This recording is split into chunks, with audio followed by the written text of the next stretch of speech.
Melissa's out of town, so just making sure. Okay, are we ready to call this meeting to order?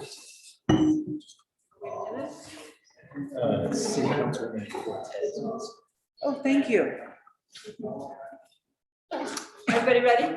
Not my biz. Yeah. So it is 2:16 on June 20th and 2:15, 2:16. I'm going to call this meeting to order. And can we have a roll call, please? Councilor Baxter, Present. Councilor Bosman, Present. Councilor Buell, Here.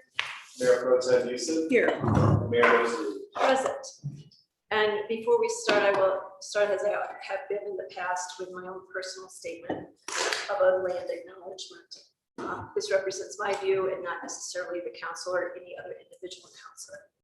For thousands of years, this region was home to the numerous people, bands, tribes, and nations. Each had their distinct culture, artistic expression, and community mores. In particular, this region was the ancestral home of the Nuche, Dene, Pueblo, Hopi, multiple Apache bands, and various other tribes and Latinx people who used and stewarded this land. I recognize that indigenous people were forcibly removed from their ancestral lands by the US government, and it is important to recognize that the narrative of this region has mostly been told from the dominant perspective, without recognition of those who came before us and who, to this day, continue to thrive, create, and connect with this land. Thank you for your respect in acknowledging this legacy. We will now start with future new business and review of agenda items. Anybody have new business to discuss, to bring up, not to discuss, but to put on future study session? I actually have three. Perfect. So one of them is the new workforce housing investment strategy report that Moxie Capelli just put out with the support of the Economic Alliance. And I would love to have a presentation from staff on how we might use that report to help us in our endeavors to create workforce and middle income housing as well as other housing. So is that something the council thinks might be a good conversation? I agree. Sure. Is there like a housing update coming up soon? That we could tie it in? Yeah, that we could tie it in with? I think we're looking at the 2005 sales tax, and Eva, I think, is presenting in July, maybe July 5th, Yeah. I believe. So it might tie into that, but added in particularly. I don't know if it's on the calendar, we have to do it quarterly. Incorporate that and invite the alliance. The consultants. Yeah. To Excuse incorporate me it. one minute. Ben, I think you have the study session for July 5th, correct? Yes. Yep, actually, we So have just the confirm that. Thank you. draft agendas.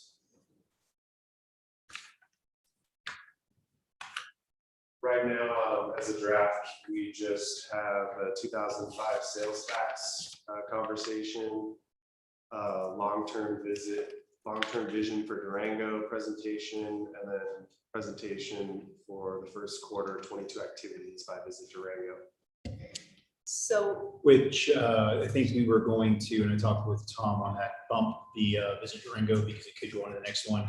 Because when I was gone, I missed the Robert's Rules of Order presentation, I guess, that the council had requested on this one. So if that's okay, we're going to place it for the 5th to make sure that it gets on.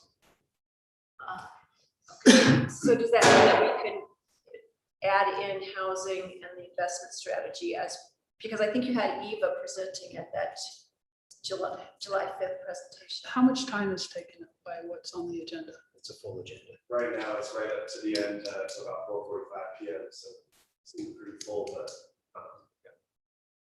I just think that they kind of tie together with the 2005. We have talked about possibilities of uses of that tax.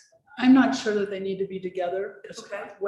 What I'm kind of looking at here, what I'm recommending anyway, is that we go through that strategy report Okay. and see what things we might want to pull to use from that, or how we might want to use that in general.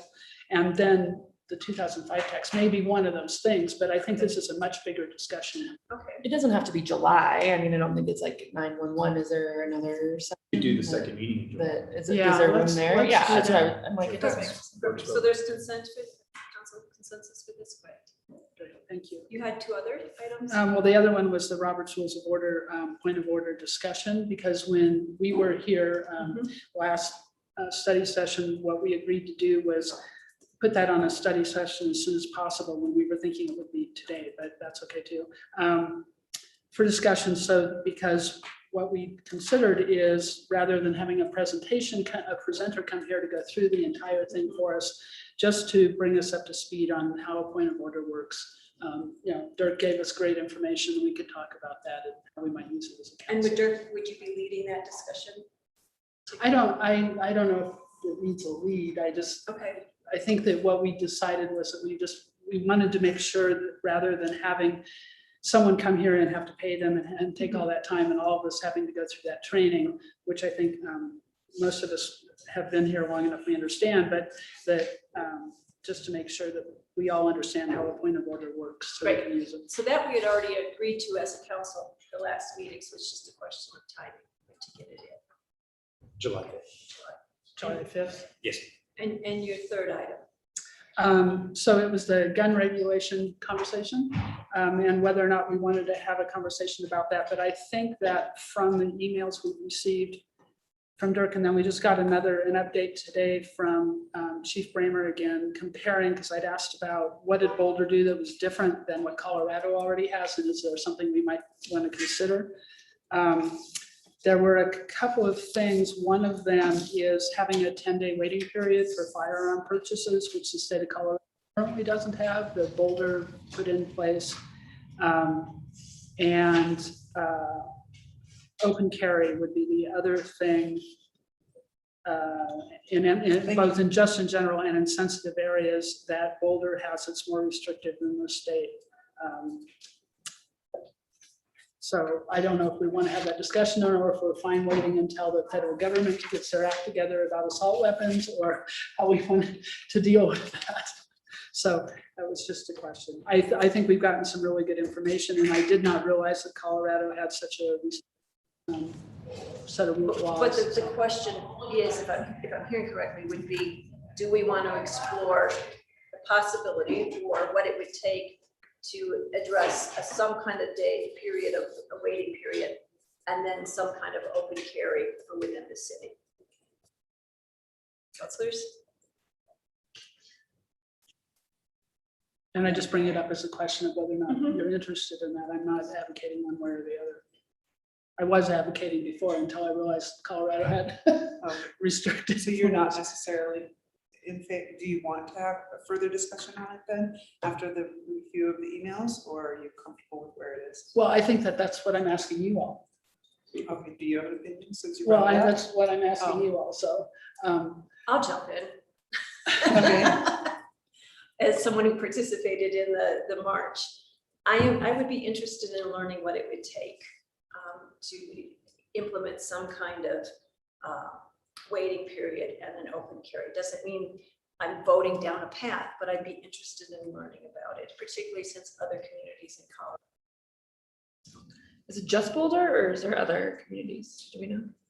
As far as I know right There were now, two it's- other communities in Boulder County. I think it was Louisville and Superior were voting on it. And frankly, I didn't follow up to see if they'd approved theirs. Boulder's made the headlines and I don't know.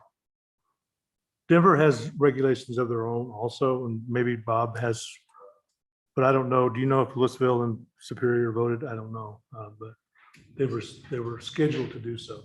Chief, does Denver include like a 10-day waiting period or any restrictions on open carry? It was the open carry possession of weapons, the public which as far as carrying goes. It was their local ordinances that they had. I don't know if they have a waiting period. Thank you. I'm not opposed, being that Colorado has some pretty restrictive laws already in place, that is helpful. I have not had a chance to look over all my emails today, just, but that kind of makes me not as pushing forward as maybe previously, but I'd be fine hearing some positives and negatives, maybe some if Boulder has any pushback or legislative issues with what's going on. I'm fine hearing about it, but I'm not saying that I support it. Yeah, having lived in California, which has waiting periods for purchasing guns as well as in background investigations, which does Colorado also have background investigations? These are all these questions. But open carry was permitted. So I believe except in places like the city hall, right, where people's emotions might get carried away. So I don't mind having a conversation. As a matter of fact, it might be a good idea so that we can decide if it's something we want to do or not for a waiting period in gun purchases. I don't know how much difference that makes, given I don't know if there's places to purchase guns beside in Durango's city limits. But that would be one thing to find out. I'm open either way. I think it's more about the amount of time we have during the meetings. I would add that not having this discussion is making a decision, right? So by not actually listening to what the pros and cons, as you said, it's making a decision to not go forward. So I guess my only issue is I'd rather err. I'm taking a bit of time to learn what the pros and cons are and weighing it out. And this is one of those things that it doesn't have to be done tomorrow by Right. any means. I mean, it could be. Yeah, August. like no rush. I'm good with it as well. August, I heard, is that okay with you? Yeah, I think If there's- August would be good. Excellent. Thank you. Those are my, Okay. Who else has some items on? I have some then.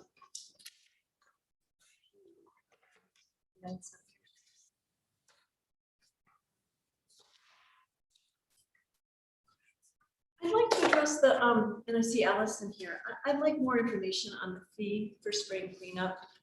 I look at it and I was thinking about it and I thought,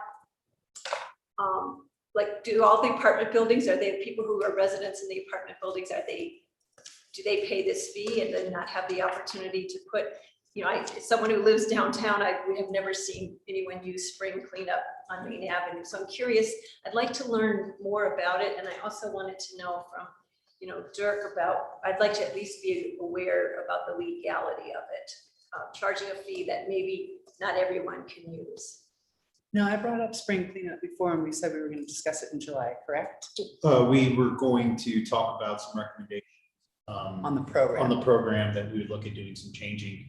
I think specifically here, this is about the fee and not so much the program, though they could be I joined. was but- thinking that they So, could be yeah. together though, possibly, because maybe, if we change the program and or alter the program, or let's just, what if we didn't even have the program that, so, I guess it seems like it would They could be come tied around together. time. They are tied together in regards to that aspect of the discussion, where it may be about both. You could tie them together, but I think Aaron knows whether you may be actually just talking about the fee, but if you want to tie them But together, I that's would open like too. to know the legality of it, and I'd like to know if any party is excluded from actually even participating because of the location or the size of their unit or anything. So I would like to make certain we're not, and that would be directing the city attorney to spend some time in preparation for this meeting. Answer the question of, can everyone participate? Is everyone charged, and does everyone then get to participate in the program? And I think it would be It's a good question. behoove for us to probably have some more of the, I know Allison's meeting with her staff on recommendations to also kind of update on any possible changes that we may be considering to kind of go along with this, if this discussion goes through, because I think it would maybe play a role in discussing it. I was saying just preparation for that discussion, it might be good to have those answers Sure. anyways. And so in my packet or whatever, if that's okay. That's good. I have a few more, if nobody else has anything. just to add to that, I'm wondering if we might want to look at what comparable cities do as their solution to the trash, essentially piling up and being there for the whole 5 weeks of the program or Yeah. whatever it goes. Well, I think that we talked about that in the last meeting that she, right? Yeah, wanting that. I just want to make sure. Yeah. I'm so glad we're having the conversation. I have wanted to have this conversation for several years. There's a lot of pushback, so I'm happy to have this conversation. We looking timeframe August, or you're looking sooner than that? Whatever works. I think for you. August, Yeah, the yeah. spring cleanup I is think come and August is gonna gone. be- Spring cleanup, Yeah. And fall August- cleanup August is is August fine. would be in my Yeah. mind the Okay. earliest, because I don't think it's much. there's not the same urgency. I am interested, I met with some of the constituents who have been involved in the organic management and Organic management. our parks. management, excuse me, organic management of the parks. Okay. And as I recall, they were able to put together, this was some years ago, a citizens initiative that would have placed organic management of the parks on a ballot. And then somehow they agreed to work with the city to see a certain number of parks each year turn into it. And so as part of that, we were supposed to get a progress report on how we're doing with that. And I'd be interested in learning what has happened. I understand some of the constraints, but how to revisit that, because there was I believe it was over 1,000 people had signed that petition. And they could easily come back again. So I'd like to have an update of the rest of council.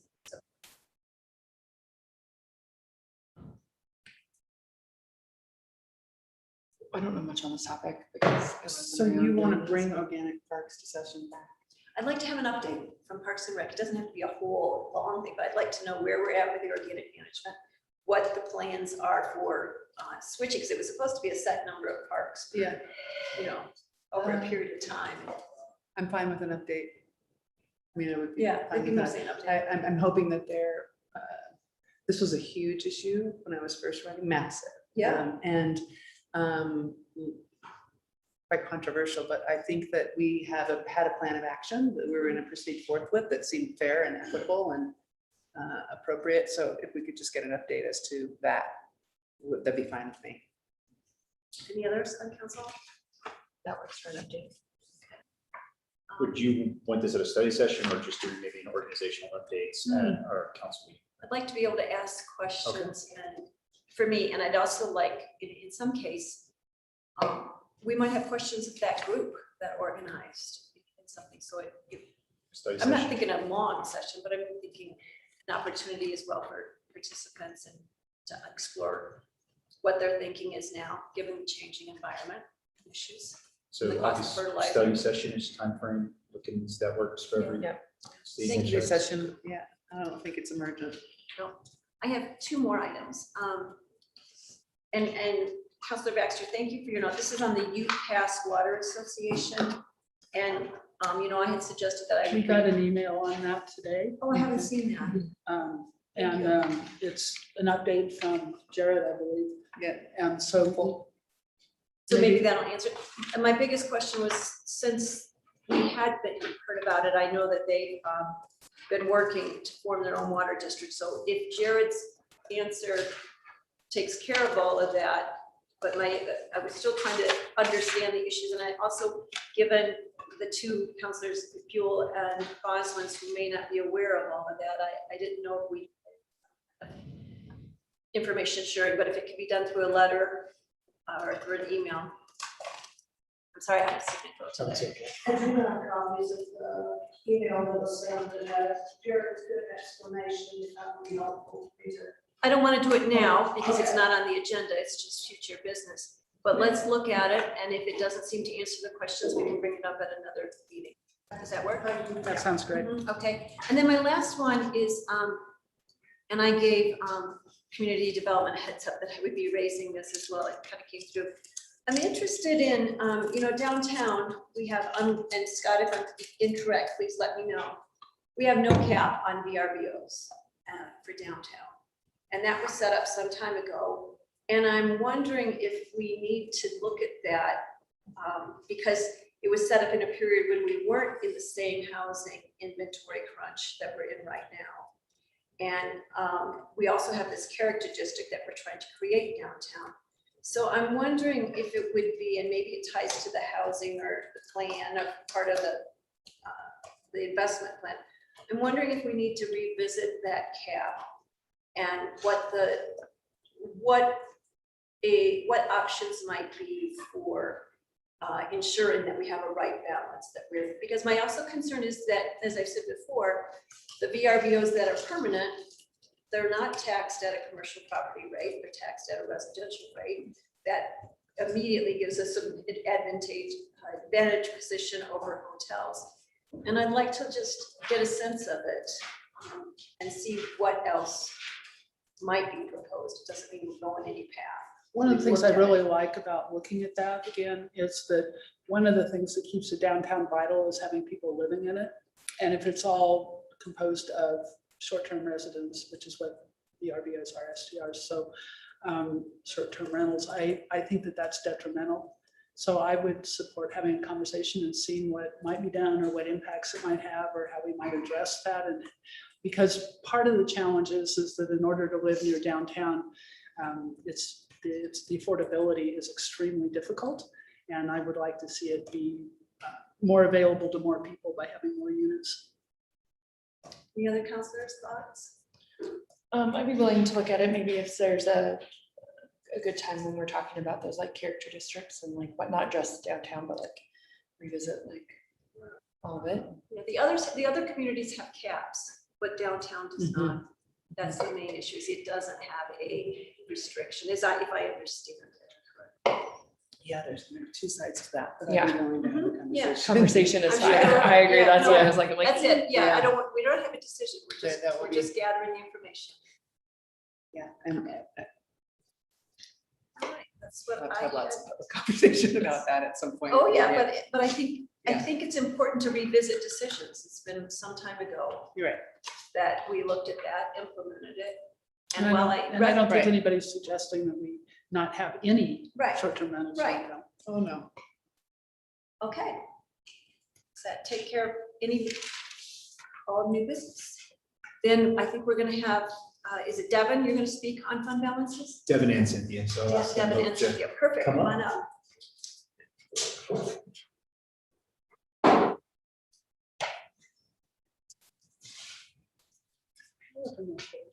It doesn't get as cold in here with this dog. Okay.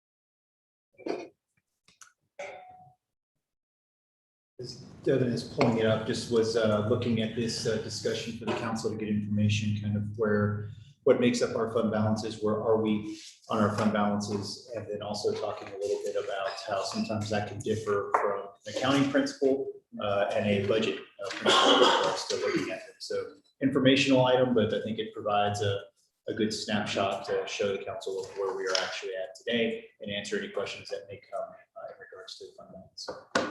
Absolutely. All right. Well, good afternoon, Mayor and councilors. Cynthia State Finance Director, along with Devin Schmidt. I'm here to provide some additional information, hopefully some more clarity around fund balance, because it is a little bit less straightforward. So what is fund balance? It's really the cumulative total over time, and how that total is calculated varies depending on the basis of accounting. So before getting into this specific fund balance items, I wanted to talk about the various bases of accounting, because they do result in different results depending on where we land. Oh, Sorry. Yeah. Did I go too far? no, that's good. Okay, right here. Okay. So the basis of accounting really is all about what we call measurement focus, and that's what varies between the different bases.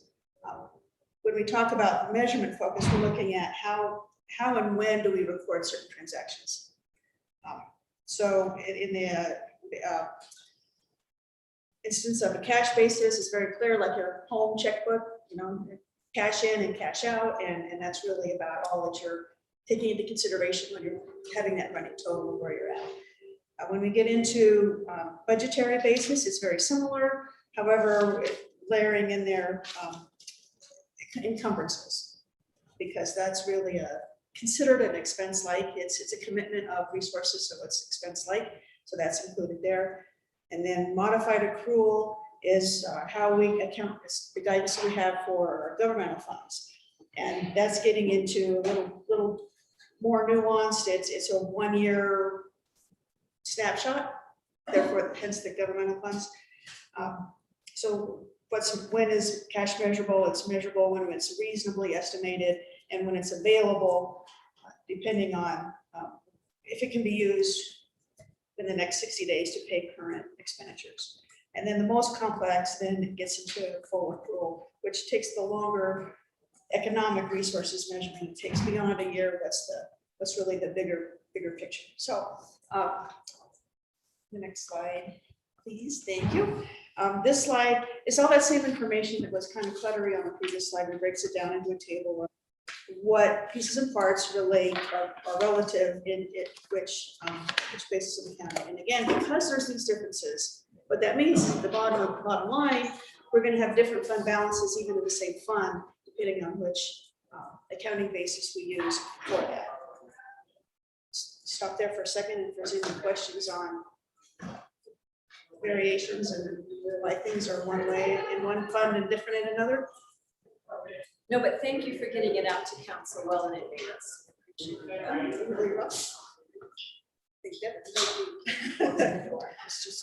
just cold. Yeah. Just trying to make a plumber. Thank you. All right, I think probably the biggest difference that I want to talk about is how capital expenses are portrayed in the various funds, because I think that leads to some confusion.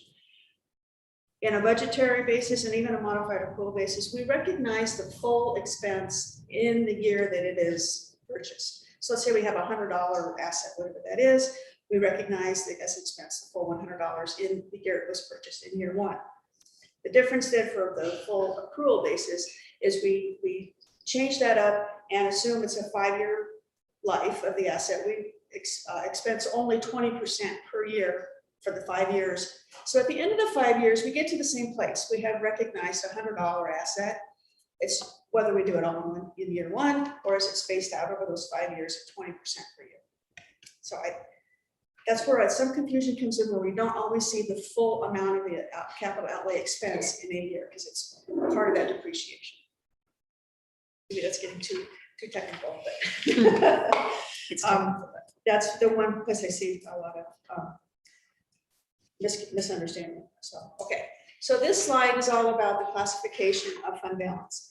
And this is really dictated by our Governmental Accounting Standards Board and their pronouncements. So forever and a day, up until about 2012, all we had was the restricted and unrestricted, which is what you see there on the left-hand side. That is still true today for the proprietary funds, meaning the enterprise funds and the internal service funds.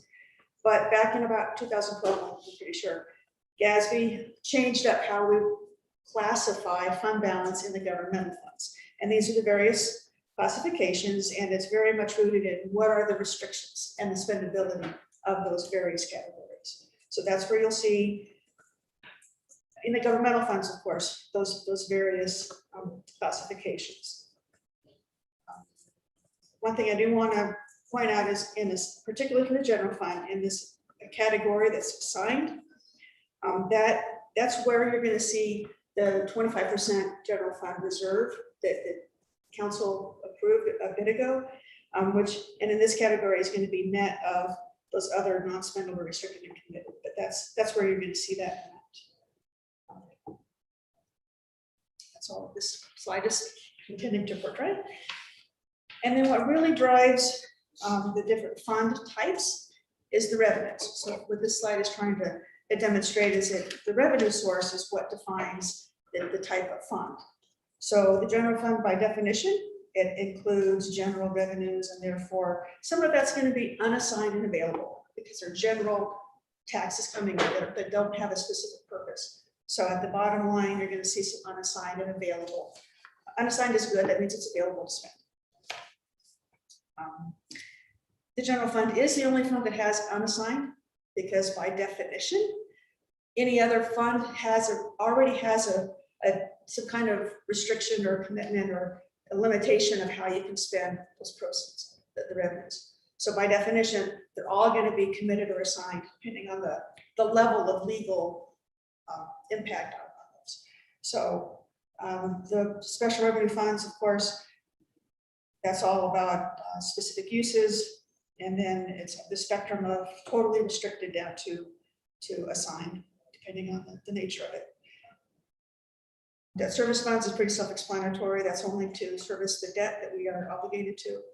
Capital projects funds used for specific capital projects that are approved by the council. And then proprietary funds, there's two types. We've got internal service funds. That's where these funds provide services to the other departments. It's all internal to the city. And then enterprise funds, like a business, we're collecting user fees to provide the service to external entities outside of the city. Well, we pay our own water bill, but yeah, you understand, it's for outside folks. Sounds good. With that, happy to answer any questions, and then I'll turn it over to Devin. Questions of council? Okay, thank you, Cynthia. So what I wanted to highlight here is the two OpenGov reports that we've been utilizing in OpenGov. And these two reports are different in nature. And so that first one there, this is the 2022 year-to-date fund balance budget impact. So what this is taking is year-to-date revenues and year-to-date expenditures. They're both starting with the same unaudited fund balance. And then it's coming to where we're at year-to-date on the fund balance. So that's showing if we stop operations today, this is where we're at. So it's giving you a snapshot in time of where we're at today.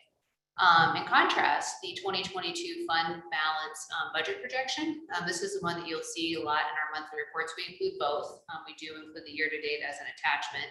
However, this is the one that really kind of helps us better in a planning process, because what we're able to see here is that same preliminary unaudited fund balance, followed by what the budgeted revenues are, and then subtracts the 2022 budgeted expenses. One item I wanted to note on here is what we'll look to do in the mid-year is reduce any of those capital projects that we know aren't going to move forward in 2022. That way council is able to see where we're at, how much money we have available as we're looking to move into 2023.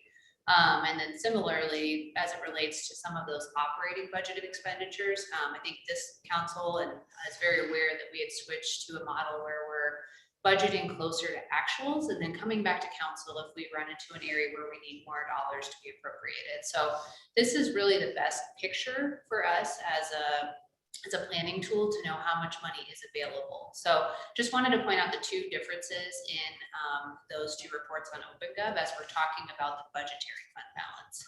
So the colored bars represent. Oh, so those are all different funds. So I can actually take it into it if we want to take a peek at it here. Don't you love the spot on ability to look at where we're at in real time? That's great. It's great, absolutely.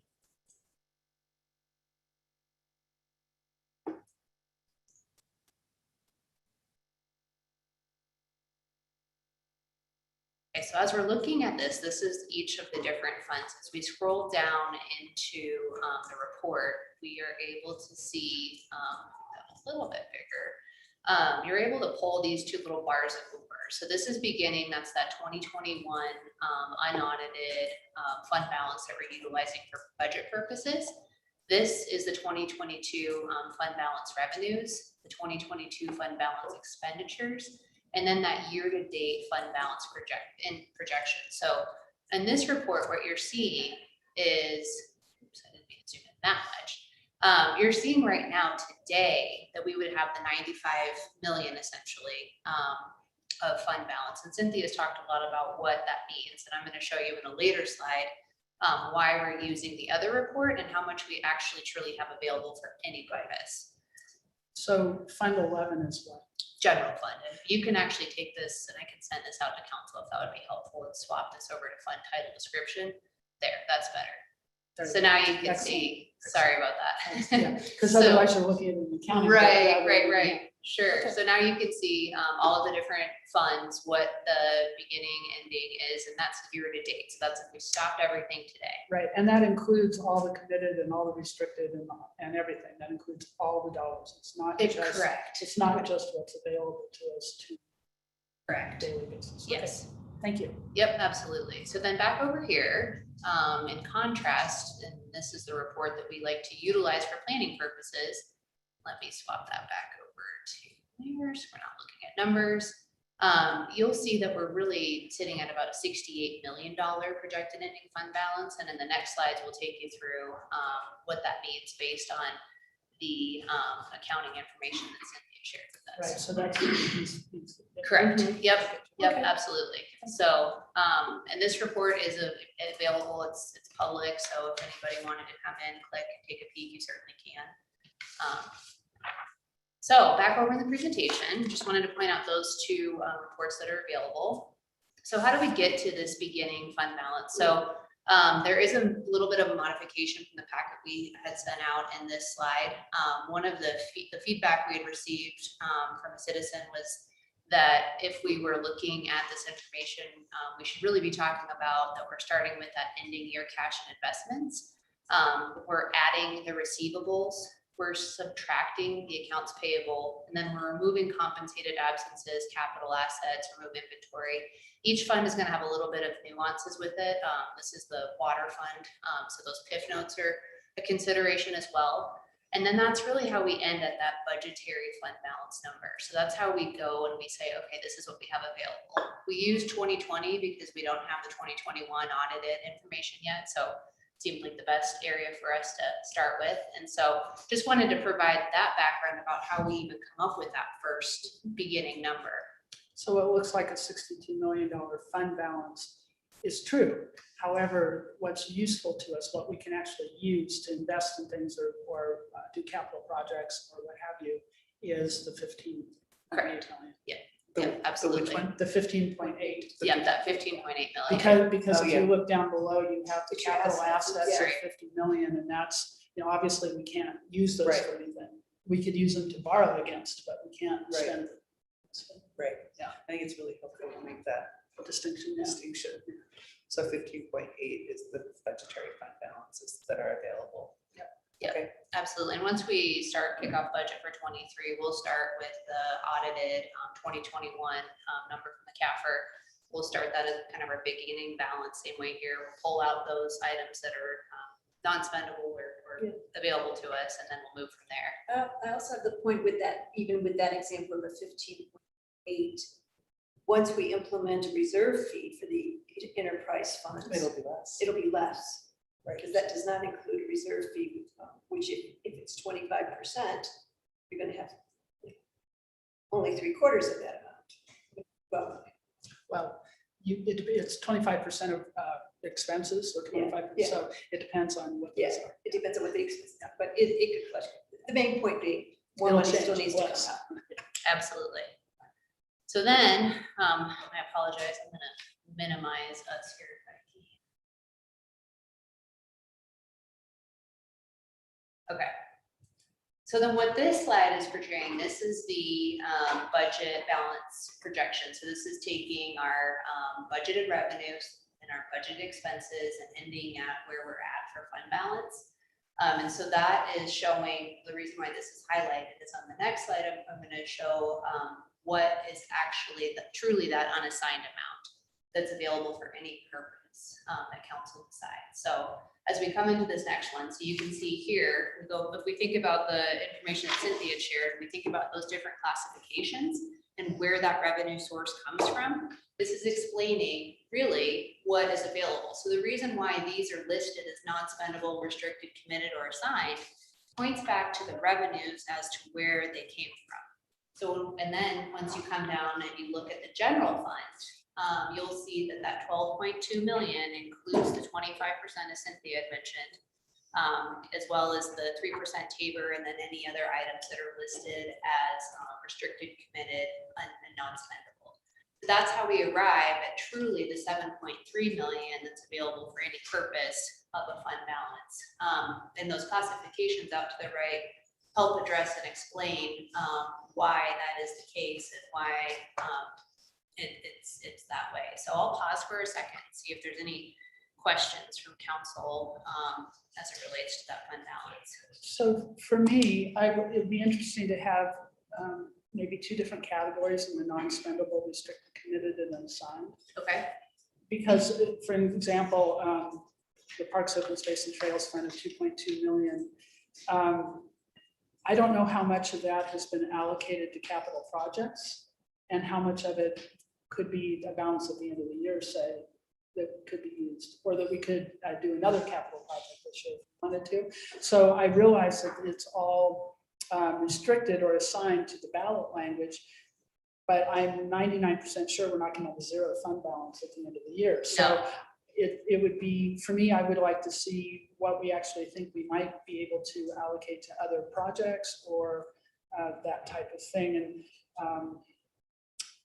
And then the sewer construction and the sewer fund, it's kind of the same thing in that sense, because it looks like there's about $3 million that the sewer fund might have as a balance, that if the sewer fund needed to do something, they would have funds available to do, but it wouldn't be available for just general usage. Sure. So that's why it would stay in that non-spendable restricted column. Does that make sense? Yeah, absolutely. And just to add a little clarity, this is taking our budgeted revenues minus our project. So this is where we're projecting to be today at the end of 2022. Okay, so So these in- fund balances are where we're projected to be at the end of 2022.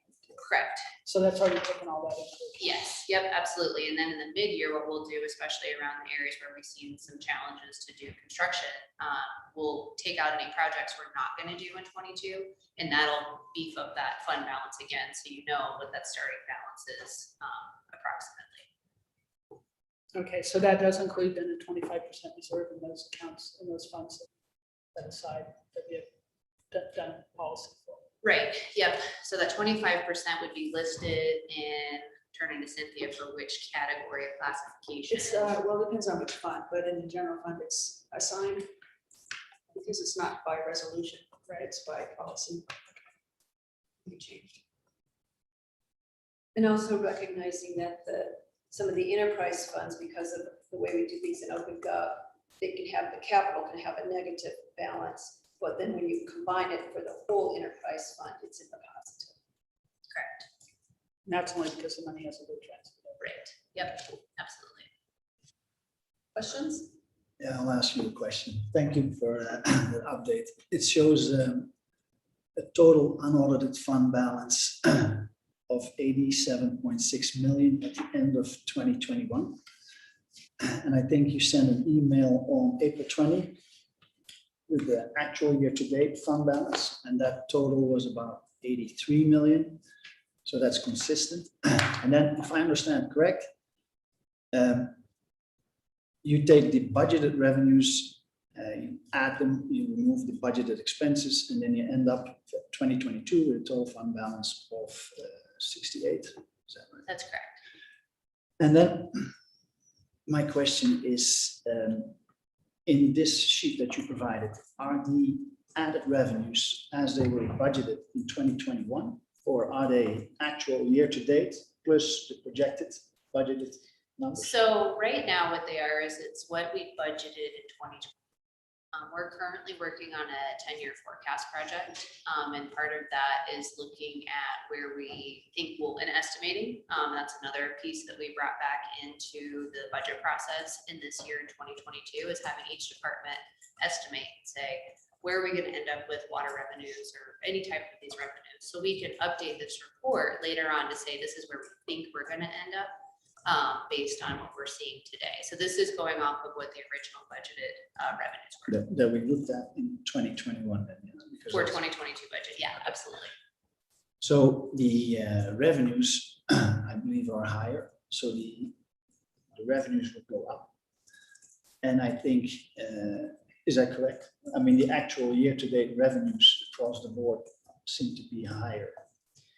Yes, I mean, I can speak to sales tax specifically. We're about $500,000 over what we were at in 21 and higher than where we would see budgetarily. So yes, absolutely. And I think that's what that forecast project, as well as what we're working on right now with getting the estimates into OpenGov, will help to provide, okay, here's where we're at with the amended budget expenditures, and here's where we're at with the estimated revenues.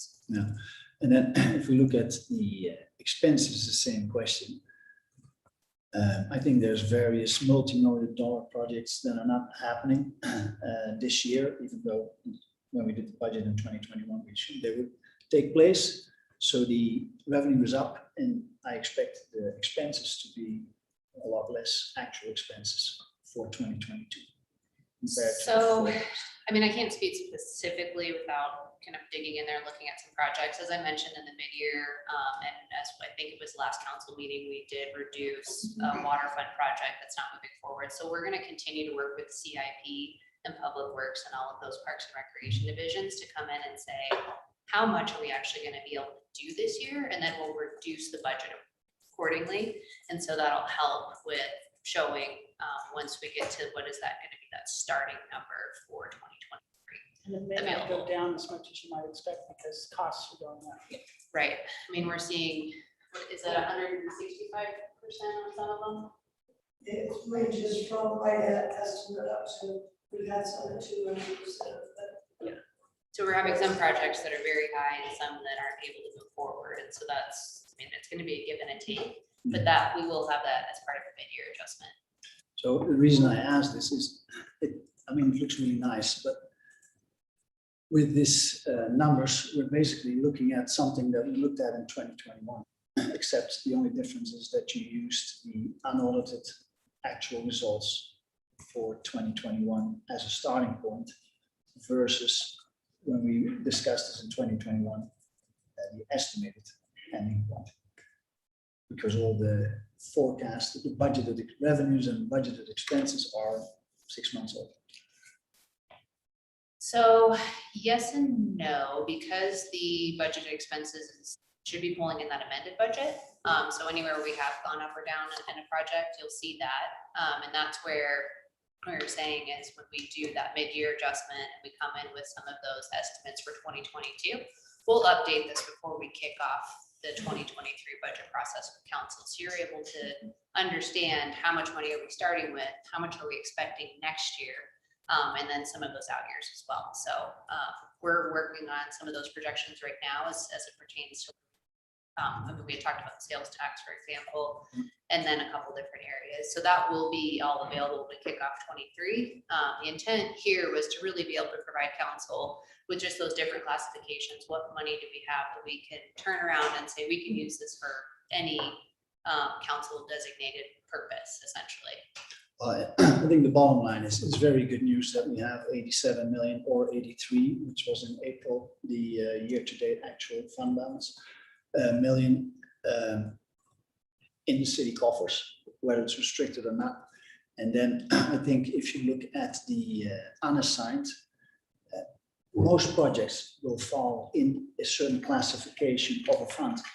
So the fact that they are unassigned gives us a lot more flexibility, but if we wanted to do something on Parks and Rec, it normally would be financed by that specific fund. So it's not necessarily that we don't have money or only 7 million. We have a lot more money depending on the project and under which fund it would be financed. So I hope that's clear. If I may, I think it's important to recognize that of the 83 million you said, less than 10% of that money is available for any purpose. The rest of it is while 83 sounds great, what is available, using the same numbers, is 7.3 million. That's 10% of that number. Only 10% is available for any purpose that council would For sure, and decide. I'll have Cynthia respond because that 83 includes capital assets, Right, which is not money in our coffers. it's not money in the coffers. it's money we've already spent, actually. So, right, the ending fund balance is gonna include a component that is our net assets. So that eats away at that fund balance. So Can this is As a far as the great, spendability standpoint. Let's just go this is a around. great piece of paper, this calculating budgetary fund balance, but it's only for the water.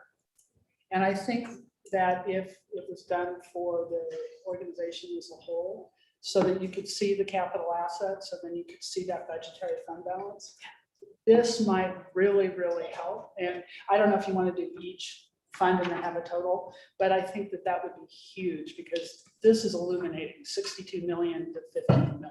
That's very, If I can ask you a question, and maybe Certainly. have that clarified.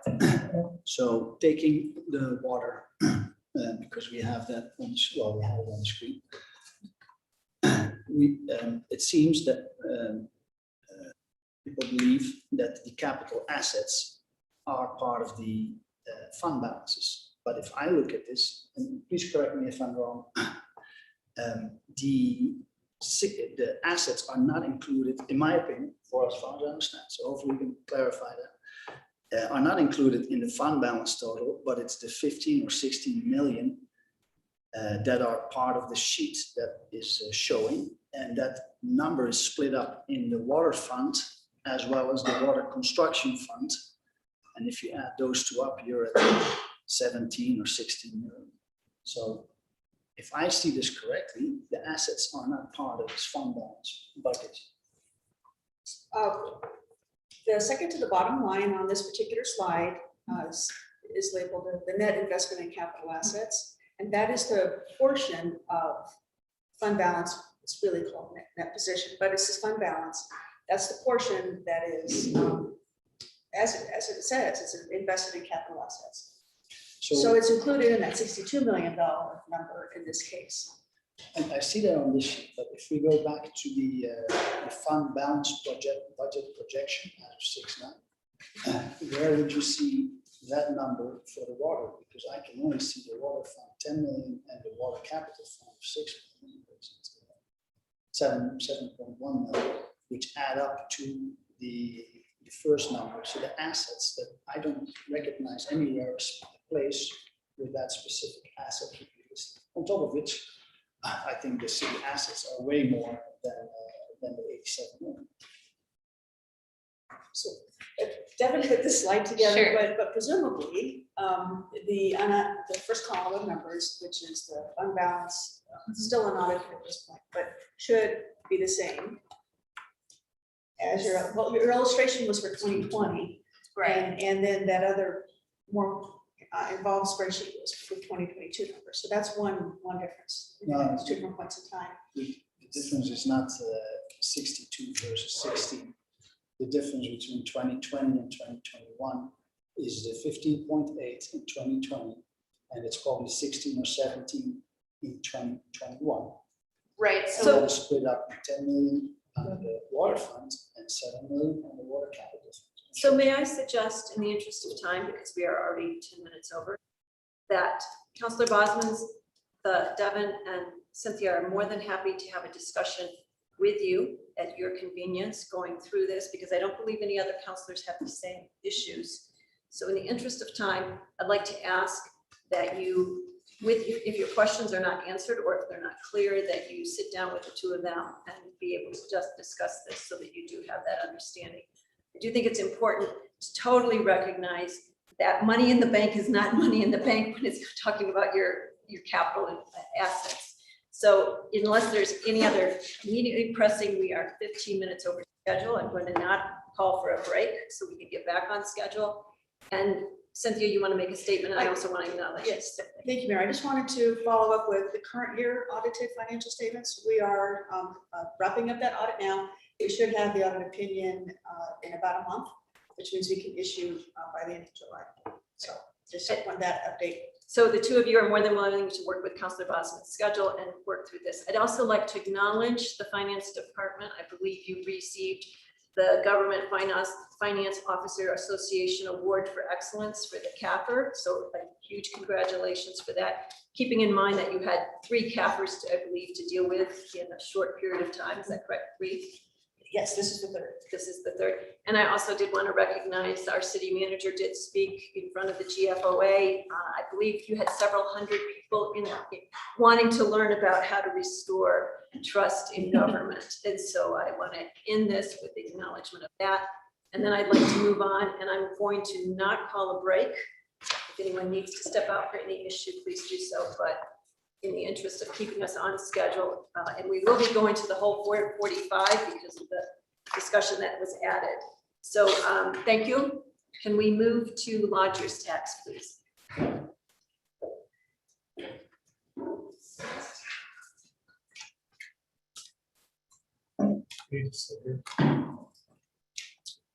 think the mouse. Okay.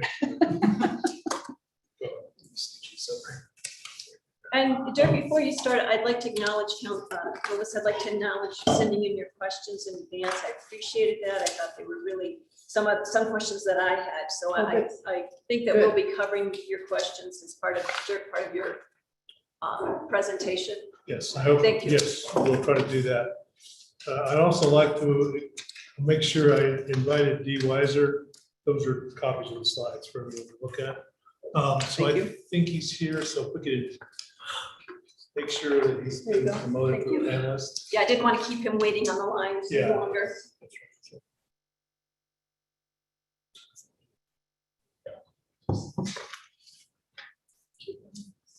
Because I'd like to have Dee available to answer questions as well. And I think most of you probably have actually not met Dee, so this is an opportunity to introduce him. Tom's going up. So.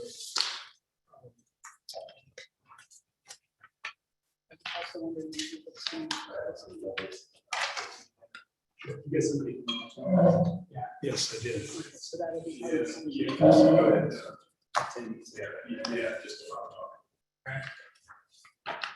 And Dirk, just as a reminder, we've allowed 45 minutes. We're a bit 5 behind, but We'll try to. no problem. I want to give you a appropriate amount of time to address questions. Dee, can you hear us? I can hear you. Can you hear me? Yes, thank you. So take a moment to introduce yourself, perhaps. I think several counselors may not have met you. We don't get to see your smiling face, but we can hear you. Well, great. I'm Dee Weiser. I'm a partner with the law firm of Butler Snow. I've advised the city of Durango on finance and Tabor matters for as long as I can remember, practically. It goes back to at least the 90s.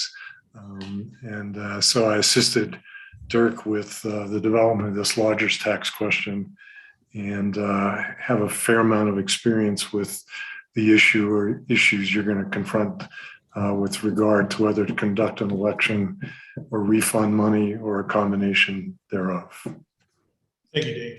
So I've asked Jared to assist with the finance aspect of this and numbers. So go ahead and pull up the first slide, Jared, and go ahead quickly. I'll try to quickly move through the numbers so we can kind of get to what I consider to be the more important part of the discussion. But this is a breakdown that shows that the collections for the 2021 lodger's tax exceeded the initial estimate of $900,000 by $683,689.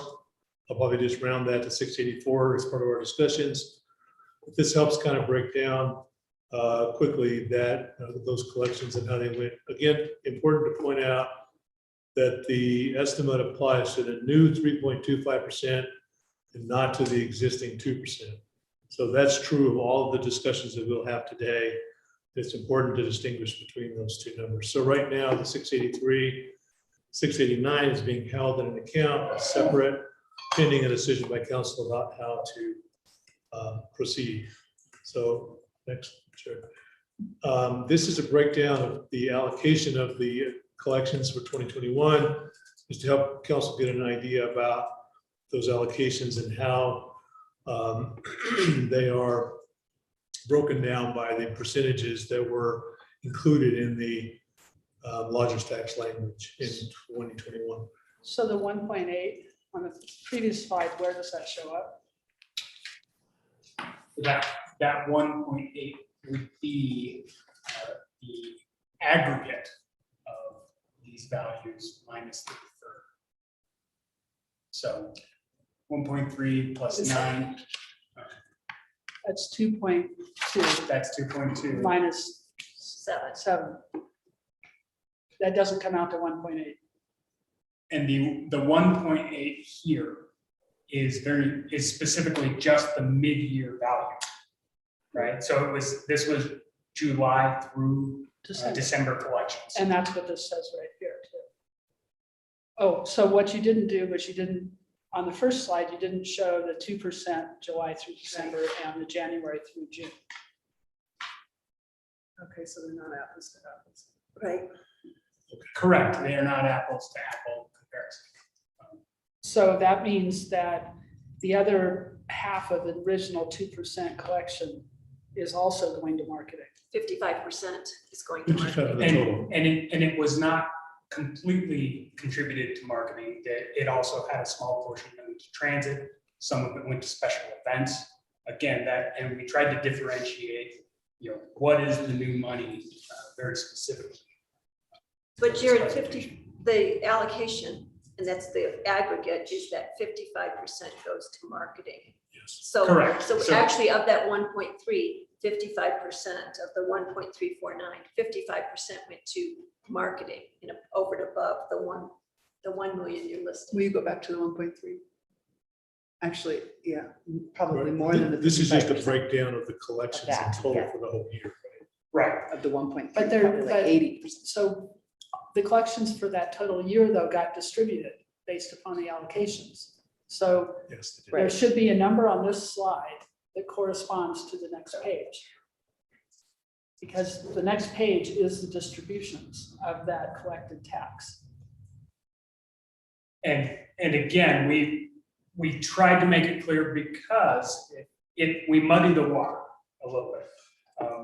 When we made the new allocation methodology in July, we had not done that previously.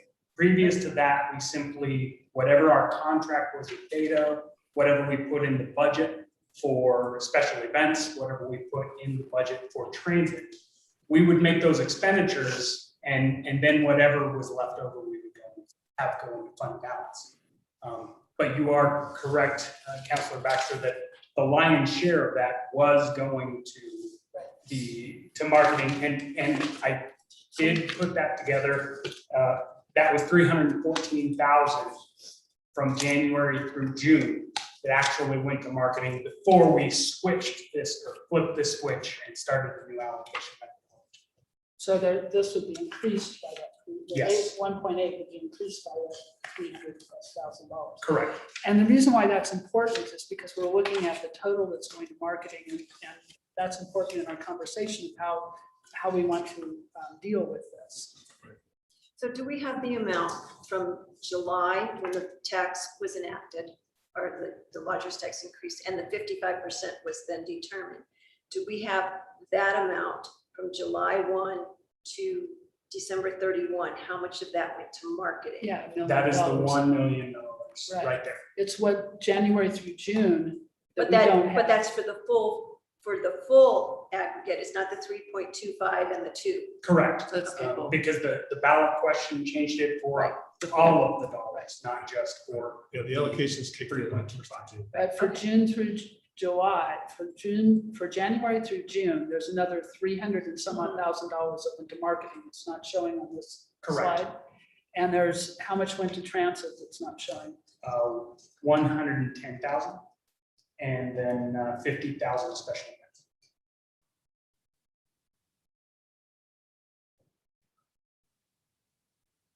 So basically, we've provided $1.3 million so far to market the city In 2021. in 2021. Okay, thank you. I want us to be, Closer to Thank you. 1.4 actually. yeah, closer to 1.4. Okay, Okay, that's good. That's great. Thank you. Just for marketing. just a moment, yes. And we can provide further numbers as we move through this, so. Okay. So this is the 22 collections year to date. And we have another slide that's next that extrapolates from this to predict what the total collections might be in 22. But this is just a breakdown to date in 22 through May. So the numbers that I provided in the agenda doc were through April. Since then, the May numbers have come in. But so these numbers are slightly different than what you'll see, and the prediction for totals in 22 are slightly different as well because of May collections. Yeah. And I think it's also important to acknowledge that this is just our contribution. It does not include any of the county's contribution That's to right. marketing as well. That's strictly the city's lodger's tax, that's correct. So again, using May collections, which just became available late last week, the total annual collections predicted for the 22 lodger's tax is a little over $4 million, 4.1. So then the chart breaks those down into those expenditures, but these will be for the entire year, right? Just to be clear. And so currently using those numbers, the projection that will be over the $2 million estimate of the first full fiscal year collections, which would be 2022, is $560,000.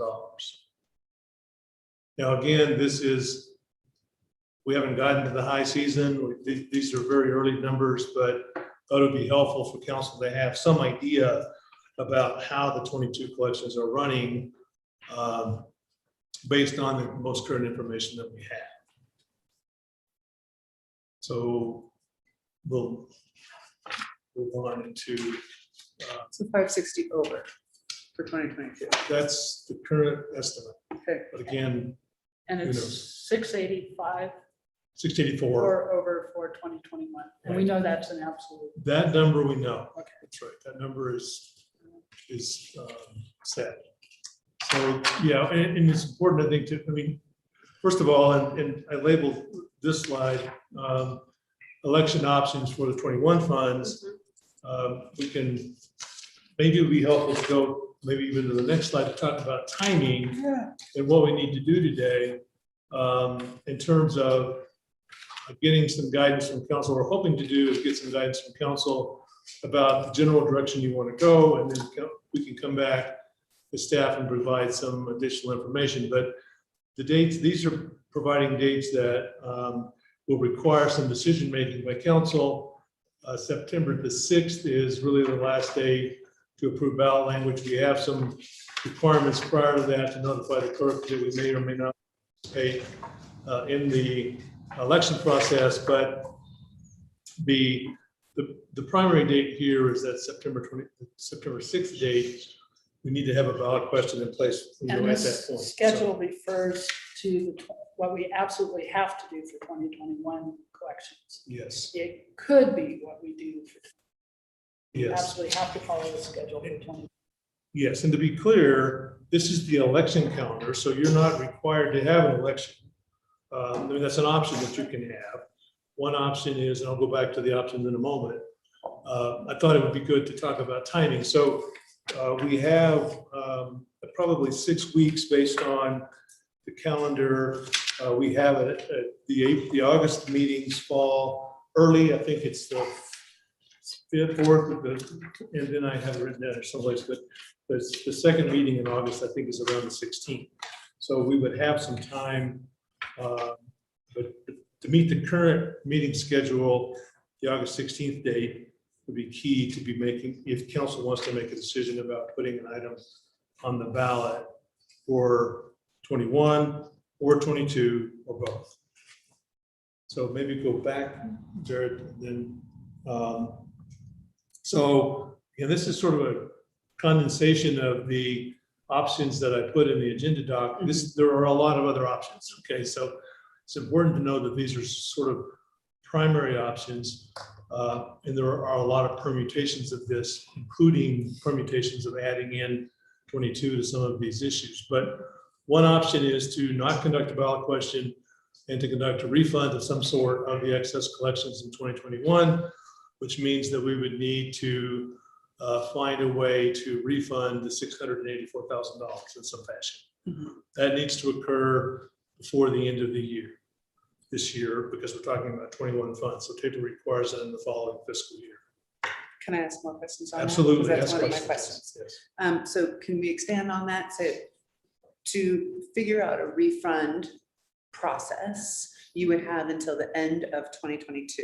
Is that correct? Well, we would need to have a process that's complete in time to make the refund in this year if possible, yes. If we did that.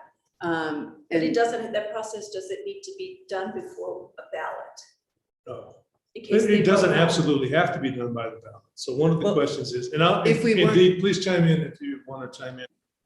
If we weren't doing a ballot, then we wouldn't have to do it. But if we were doing a ballot, do we have time to do to understand what that refund process would look like? The ballot question needs to be set by early September.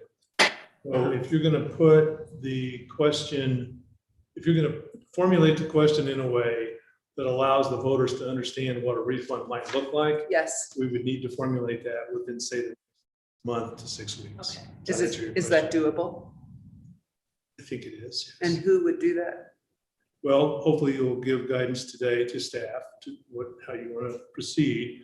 And then we would go about, we being staff, including Dee, would go about putting together some ballot language that would carry out the direction that we get today. So we're hoping to get some fairly specific direction about what you're thinking today to allow us to do that. And so it may be that we bring back some drafts, again, we have all of July. So we have, by my calculation, we have 4 council meetings between now and the date when we would need to approve a ballot language. And Dee would help us with that. Yes. And I understand that he's done this before for lodger's tax in particular. Dee, I'll let you answer. Did you hear the question, Dee? Yeah, I've done it for a variety of taxes where people have run into this problem. There's this, we're not dealing with this directly right at the moment for you, but there is this underestimate provision of Tabor that says if you give voters estimates of tax collections or fiscal year spending and exceed them, then you either have to do a refund or have an election, and I've done several of those elections. If you were determining a process for a refund for something like a lodger's tax, in which case it's mostly paid by out-of-state residents or residents who are not locals, have you assisted in processes where they figured out how to get money back to those people who actually paid the tax? No, in truth, all the municipalities and other governments I've dealt with on this question have gone to an election and had a successful election, save for one, El Paso County, where El Paso County decided to litigate about it and prevailed in litigation. So that's a long way of saying none of them have done a refund for a ballot measure like this. That is interesting. So I'm sorry to follow up on that then, all the communities that you've dealt with have gone to election to allow cities to keep the funds, correct? Yes, yeah, that's correct. There are examples of refunds around the state. Most notably, the state of Colorado, as you're aware, has had to do and is doing now some Tabor refunds. Those are not related to a specific ballot question, but are rather related to the general Tabor revenue limits. And they're tracing, particularly at the state level, back to a particular taxpayer is virtually impossible. And the state has done it a couple of different ways. And I guess I understand from what happened in the last legislative session, they intend to write checks to people who've paid income taxes this year or the last year. They paid it this year for last year's income. And I just saw last fall, Jefferson County also wrote checks to taxpayers as a method of a refund. I would say that writing checks is a pretty inefficient financial mechanism. It probably costs more than the refund, but maybe it sends a message to the public. I know that's what Jefferson County wanted to do. Yeah, I would follow up a little bit specifically in looking at the question of how a refund to the people who actually paid the tax might be accomplished. And I know Jared made some calls to ask certain hotels, because what we would have to do, it's a practical matter, the accounting for collecting the tax is done by the hotels or the other lodging facilities, and then they remit those to the city. We have no way of tracking that back to the taxpayers. So the only way we would be able to do that is if we ask the hotels if their software would allow them to go back and get to each of those people. For instance, I did some conservative numbers, and I just assumed that if you're paying $200 a night for a place to stay and you stay a week, then you've spent $1,400. 3% of 3.25% of that would be about $45. If you take $45 and divide it into 684, you get something in the range of 15,000 refunds. So, and I know Sharon, that would give you an idea about how many people will be involved.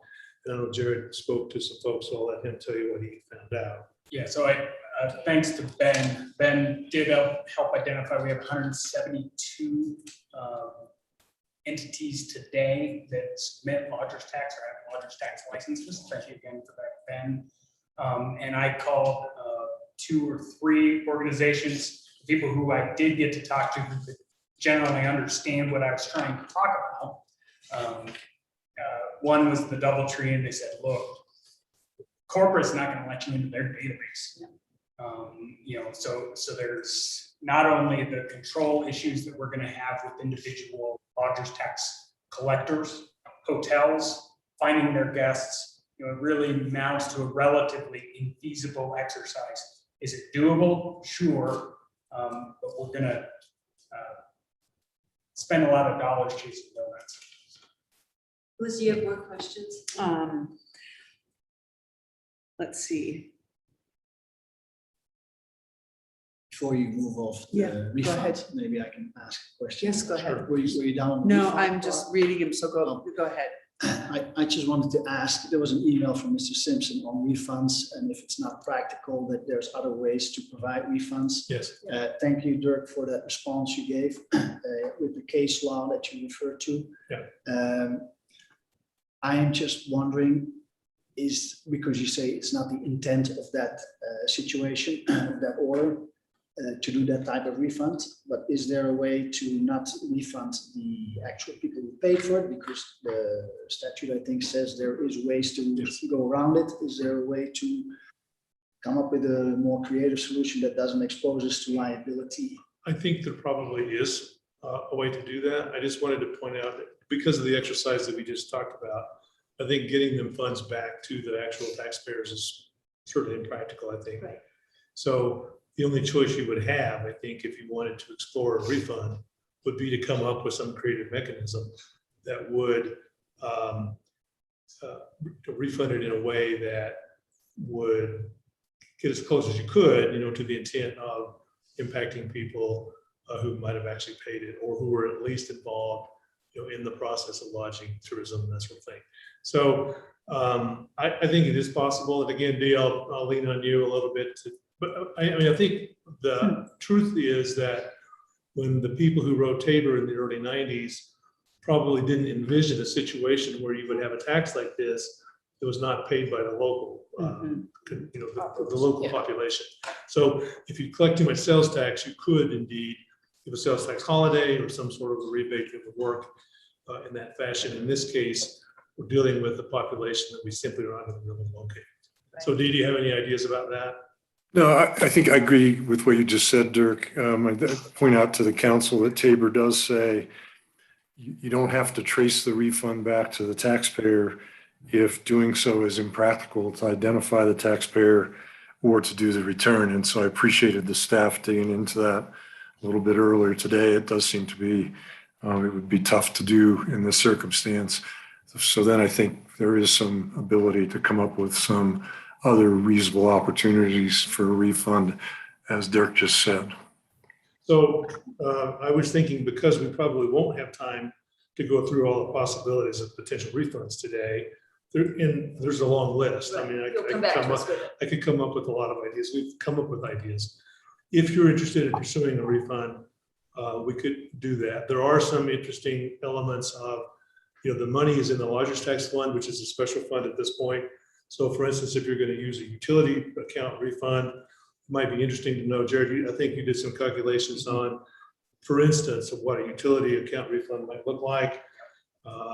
So maybe you could go ahead and give those. So just, we just started spitballing a little bit on different ideas. A few utility customers, if we were to afford a rebate to all 7,500 or so utility customers, that includes commercial, residential, houses of worship, the whole 9 yards, that would be about $90 per. If we limited that to only residential, that would be about $135 per user. And so those are a couple of methods. looked at a parking meter holiday. Parking meter holiday would be about 8 months of parking meter holiday. Wow. And there's some mechanics around. Which means the transportation department doesn't get the money. So, Yeah. Well, we would be taking that money and giving it to the transportation department to not collect on. And meters. reinstating anything Right. would be a difficult, We'd after still- 8 months. And, Well, and there's some technical issues of, you know, Imagine. well, what about actual parking challenges? Are people just gonna go park because no meters are running? You know, so there's a number of challenges with that as well. A transit holiday, Transit holiday. you know, get a free bus pass for every City of Durango resident for the full year. That, you know, $30 per person. For our 19,000 residents, that comes up with $684,000, but So I'm just gonna say, again. that's kind of interesting. Yeah. Not that we're gonna decide this Right. today, but that's No. kind of interesting because it's, The issue with that one is the pass would only be valid for the rest of this year, so we would need to calculate whether we could actually do the return in 22. So some of these refunds could be accomplished. I think the key item is we need to attempt to refund this money during 22. so, Counselor Baxter. So my question is, what's our objective in refunding the money? What's the impact that we're hoping to have on our community by refunding the money versus using it to the benefit of the community through the city organization? I'm clearly not advocating either No. course. I know, but- yeah, yeah. No, this is my I think question. that really is the question, I think, is what is the best So use of the what, the funds? question Mr. Simpson raised, a valid question is, if we're gonna put this to a ballot, we have to tell the voters, if you choose a refund, this is what you will get roughly. Or we can aggregate the collection and put it to some other purpose. So they need a decision point of what is, that's his Right. argument, and whether or not council agrees, that's a discussion.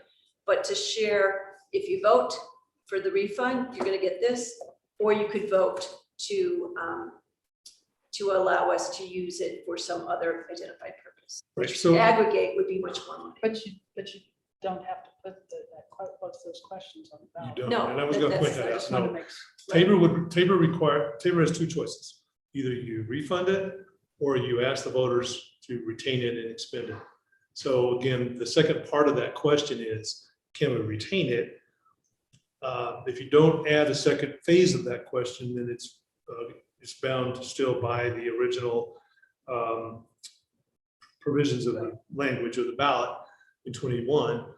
So you could ask, can we retain it and expend it for a one-time purpose, for instance? Those are the hard questions that council's going to determine about how best to expend the funds.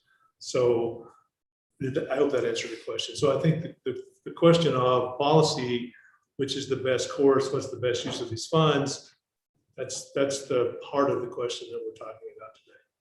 Right, so I think to be able to give any direction, we kind of have to have that conversation. So what impact are we trying to have, and what method most achieves that impact? I don't want to complicate things anymore, but I will. One of the things- I'll take a moment. One of the things to consider, I think, that we talked about briefly in 21 when this issue came up, was that we talked about terminating the collections in such a manner that you don't exceed them in 22. That option is still available, just so you know. So that, again, part of the question is, do you want to affect only 21 or 22? In 22, because the shortened year in 21 and because the actual collections became a real problem only in August, I think, or late in the year, we really didn't have time to turn off those collections. Spigot. I think in 22, timing would be critical and it would be difficult to predict, but I want to put on the table that I think that's a possibility for 22 that I'm not sure has been made clear to date. So I wanted to put that out there as well. When would we have to turn that spigot off around? I don't know. That's a good question. My guess would be, based on the numbers, that the estimates, it would probably be late summer. But I And don't know. Dirk, I think one thing you and I've talked about there is that may require an ordinance as opposed to a resolution to do that. I think so, but I wanted to toss that out. And you and I haven't talked about this again, but we talked about it again. So anything you want to add to that, please feel free to go ahead. I agree that that would be, if the council didn't want to have an election with respect to 22 collections, that would be an efficient way to do it. You'd have to There's reduce one- it sufficient enough that you didn't exceed it, because even if you exceeded it by $10, you'd have to. I think, again, if you exceeded it by $10, that's de minimis, we're Yeah, worried about okay. that. But I think there's a case, as I recall, on that issue of small overage that the Yeah. court treated as being de minimis, but That's right. There are cases that talk about de minimis dollar amounts, as well as if the cost of having the election would exceed the amount of the refund, the court won't require that either. But also, Dirk, going down that route would then eliminate what we had talked about in a previous meeting, which was to test the waters for what the public thought about other uses of the dollars. And then in 2023, come back with a reallocation possibly possibly, yes. of that. So that would eliminate that option. No, because I don't think any of these options really foreclose the other options. So if I understood your question, if we were able to stop collecting in 22, so you didn't exceed the collections in 22, you wouldn't have to have election to retain it and expend it, but you could still have an election in 23 to reallocate, change other aspects of the tax. Great. Does that make Just ought to be clear on that. Okay, yes. So it's And change the possible. ceiling? Can we change the ceiling so we don't have to keep doing this? It doesn't, after doesn't- that, you're. yeah. Okay, that's what It's matter. really- Okay, I After was like, 22, I was it's like, not oh God, applicable. It's really every just year. a Thank short term. goodness. Shoot myself. But I think part of the issue is we will make it, clear that that's the case, yes. So unfortunately, and we've said this before, but we just had such a massive rebound in Yeah. 21 that it just was not expected. So Dirk, I just want to see what you want from all of us in terms of guidance. I think the question on the table is, do you provide specifics of what a refund would look like or not? And then do we look at combining them? I looked at your questions into one ask. So we need that. And then for what purpose might that be? Were you hoping to get complete consensus in this meeting today? No, I was hoping to get consensus on whether you want to put a question on the ballot or whether you want to focus. I think the first question is, do you want to focus on putting a question on the ballot? And we can, the second phase of that, or what other uses can come later, in my opinion. Okay, so can we talk about that right now, Yeah. Council, And I have a question about that. please? There was discussion in this about the penalty, Oh, yeah. and I need to know how that Okay. affects. Yeah, so that came as part of another email question today. So the first full fiscal year of collections, which is a $2 million limit, if that limit is exceeded, then the overage as a percentage of the allowed collections reduces the amount of the tax moving forward in that amount. For So- perpetuity, Yes, so that would affect it for the next 10 years. so we would More infect than it for the whole life. forever. Because this ballot question didn't have a sense. So one of the things you could do, unless, and that's asterisk, unless you ask the voters to allow, you to retain that as well. So again, the 22 matter could be cured by a separate question to retain that would not then include that penalty. So does that answer that question? Does 2021 not have a penalty? Right, that's right. Only 2022 has a penalty. Because it's the going first forward. full fiscal year of collections, yes. And if we were to turn the spigot off and not have the overage in 2022, would that not then be an issue? It would, that particular aspect, the penalty aspect of it would not, because you would not have over collected at that point. Right, but if we did a 2021 question this year, of us retaining the dollar, the city retaining the dollars and using it for good purpose for the community, and that passed, that would be indicative of how the community might feel about the 2022 also, or about a general ballot question to reallocate. Right, that's what we had talked about, getting a sense of the community's thoughts. So I think that's what's kind of interesting about It is interesting, but then, I'm sorry, No, you go ahead. I'm just thinking out loud. The election's in November, correct? Yes. So we wouldn't know the answer until November, of course, which is beyond when we would have. But we would know the answer to 22 before you got to the April election in 23. Right. Is the, Right. for the 2022, is that something that can go on the ballot in April during the election? Or is Yes. that, so we Or can November. save ourselves Or one whole election? So if One you whole can't- ballot effort? which Not is- this year. Not The this 20 year. The 21 Has to. question, yeah, the 21 question needs to be decided in 22. Or Okay, you could. If you let me finish, I'll make my point here. The choice is, we can save ourselves $50,000 to $7,000 for a ballot question this year, if we do a direct refund, Yes. plus the cost for the campaign, because we will have to convince people that it's beneficial to have a city maintained, The city's not allowed to campaign or Oh, communicate, educate, And I don't think clarify. it's 50,000 for the, And to do a if, ballot. if I may, just. I a just moment. want to have that point of fact. I would like to make certain that the number we have been told before was lower, so unless it's changed. Yeah, and I asked Faye the question, is the number that she came up with was still in the 50,000, 50 plus 50. thousand. 50, yes. 50, 50. okay, I do want to clarify. So I think it was 50, yes, something. Okay, So if we're looking at an amount of 680,000 for 2021 that needs to be refunded or go on a ballot. And we have the expense for the ballot plus all the expenses to communicate, let's use it more general. There might not be that much left after we spend all of that. Versus we make it direct, this is just my opinion, versus we make a direct refund or look at the options to refund the citizens or residents or and give them straight away money in the pocket for the 22-21 part of the lodgers tax. Yes. And for the 22 issue, we address it during a ballot that has to take place anyway, an election. Well, assuming that you have candidate, yes, you were assuming that we will have a 23, April 23 election. Yes. well, we We would. will. We will. Yeah, Yeah. we will. So it would, Unless only even two if we people paid run. for the election costs and some other costs, we'd still have We $600,000. probably would. So that's a pretty significant number. And I'm kind of surprised that it's 50,000 when it's a connected one to a county also I- versus an independent election, which we were talking about the, We'd still pay our share of the postage, we still pay our share for the printing. That's a number that. came okay, because from the number Faye, so was lower. The number may be lower, but I think I asked Faye to estimate, and that's the number that I got. So we So, can refine that. so question. in the interest of time, can we provide, going around the council, is there support for or against putting a ballot question together for the November ballot? That's what the direction Dirk needs right now.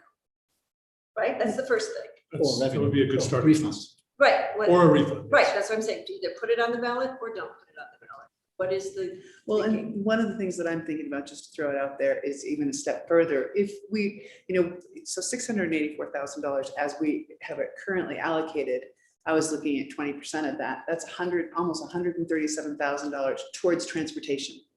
Just that one category. And so that's the other thing for consideration here, is that, the 14% to arts and culture Mhm. and then the 11. Those guys could all use the money. In addition to the marketing, but I know the marketing is somewhat more controversial or,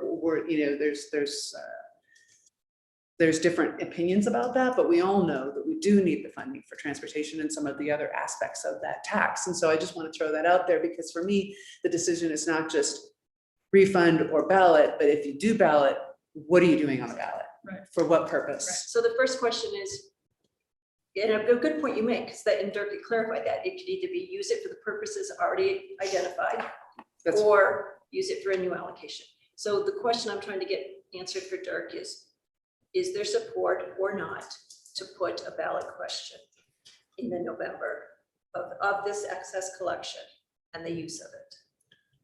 My You've position. shared yours, yeah. My position would be for 2021, given the expense of a ballot, to seriously consider a refund. I think it's the simplest, straightforward, most money for the buck, most bang for the buck, I think that's the word that they use, approach. And I think for 2022, I think it's a very important thing to clarify it with a ballot. Other thoughts?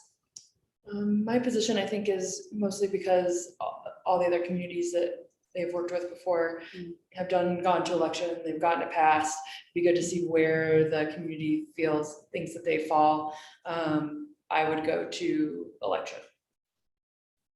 Others? I'm happy, I'll go last unless, I'm leaning towards the desire, I think I'm interested in going to an election, also for kind of similar to what you're saying, Jessica. Very interesting for me to hear that from Dee, that no other community has not gone to election. I would be interested in keeping it simple for an election, as that's where I'm going through in my mind. I think it would be very complicated to also throw out a different allocation potentially. I think for this first, I'm not sure if I want to do 2021 and 2022 in the same ballot or in November.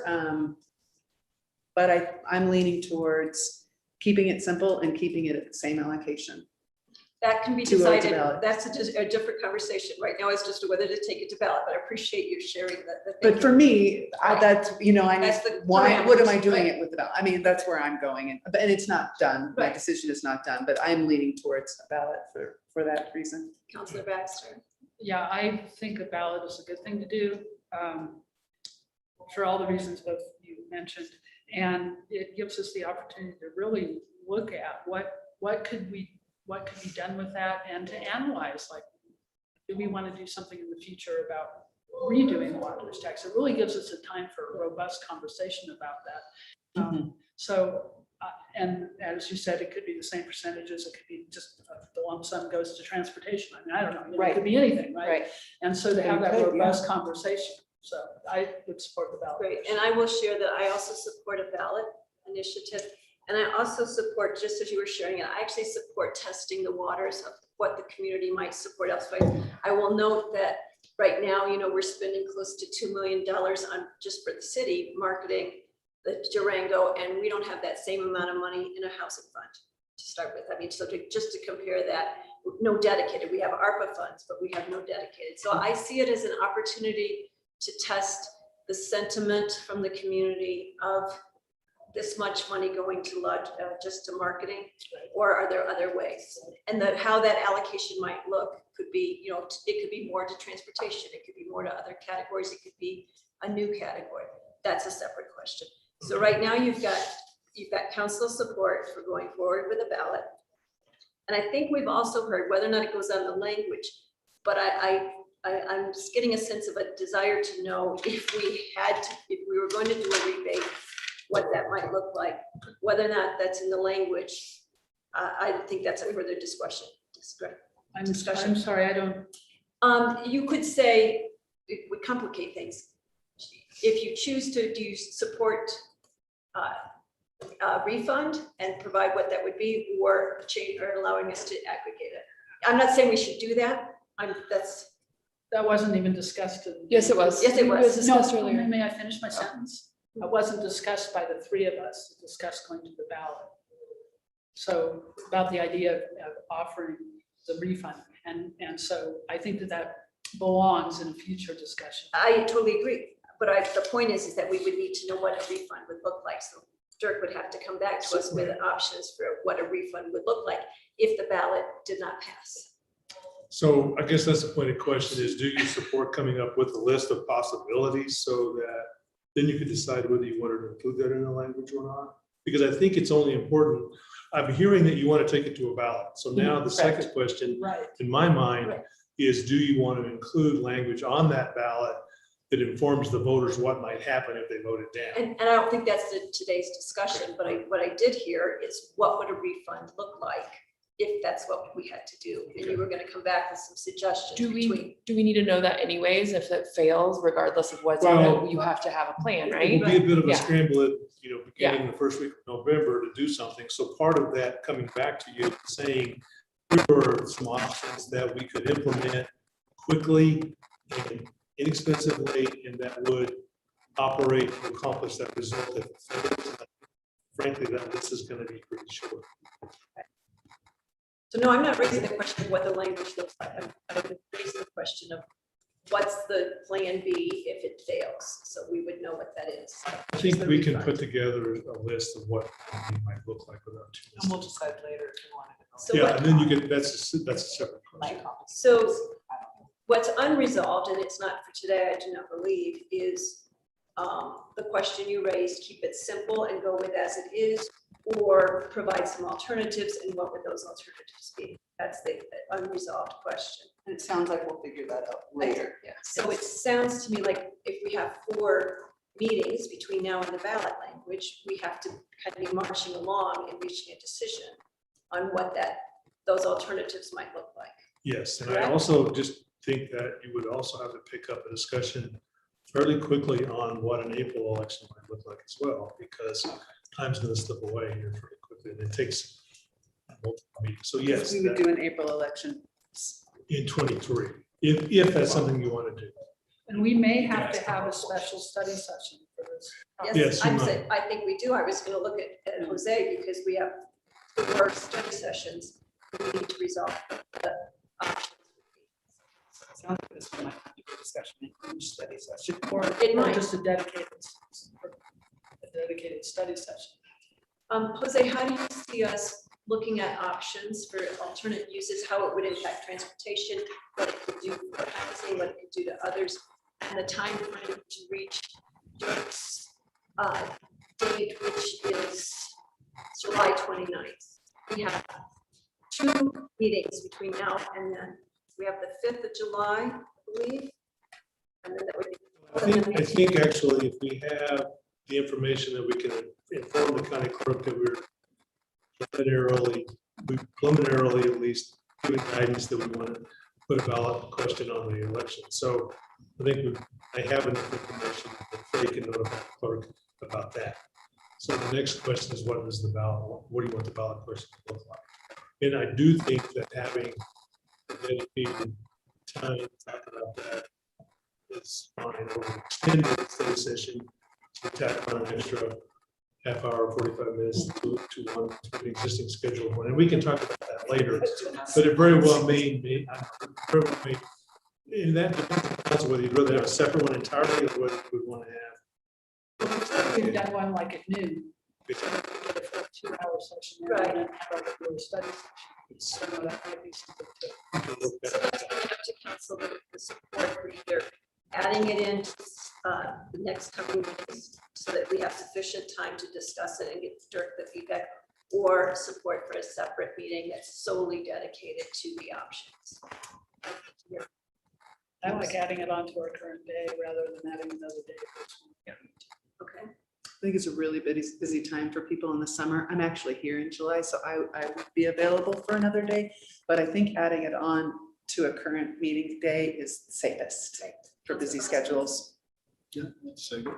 I totally support it as well. Okay. So we're giving guidance that we'll be looking at this possibly on July 5th and again on the 19th. Yes. Do you have other questions that we didn't ask or information? No, I do not. Thank you very much for the quick discussion of the complicated topics. Thank you. Thank you. Before we go into the next one, does anyone need a 5-minute break? Yes, please. Okay.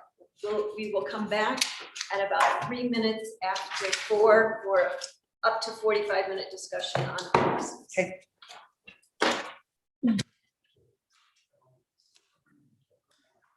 Oh, It's so nice that there's 5 of us to make these decisions. I'd hate to have to make them alone. They're hard, aren't they? I'm always like, thank Well, it's God. good having everybody's God for a council ideas team. and thought process. Yeah. For sure. It is, isn't it? Yeah. Really is. It absolutely is. Sometimes I think that they're gonna be such hard decisions, but by the time we go around the table and get, then it kind of works out. Yeah. Okay.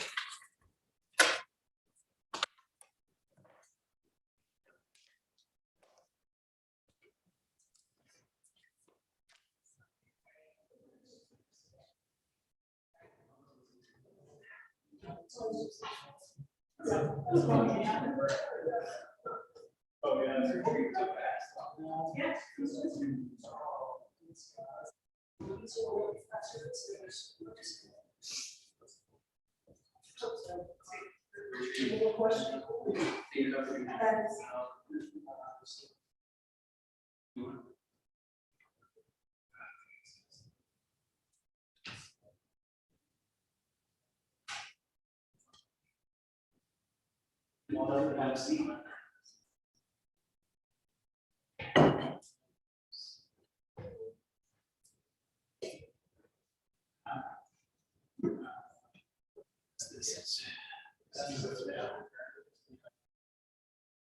Soon. Guess so, right?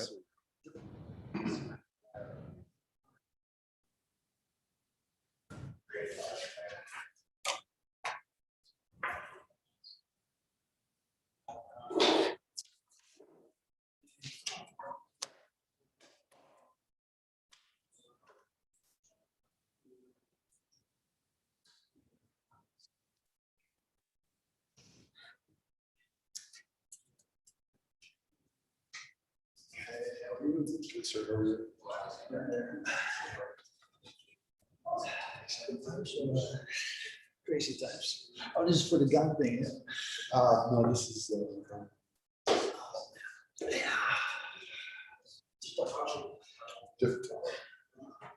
I wanted to say that on Sundance, agree with you with the capital, it's not, but there's two different reports in the process. One was to show the breakdown of that, so we know what's actually restricted or not. And the other thing was, what I was trying to do was I wanted us to compare it to the CAFR and have a total comparison of the CAFR. So when the CAFR shows 2 million in reserves fund, we know. No, I think he's still sleeping. I think we're all back. Okay.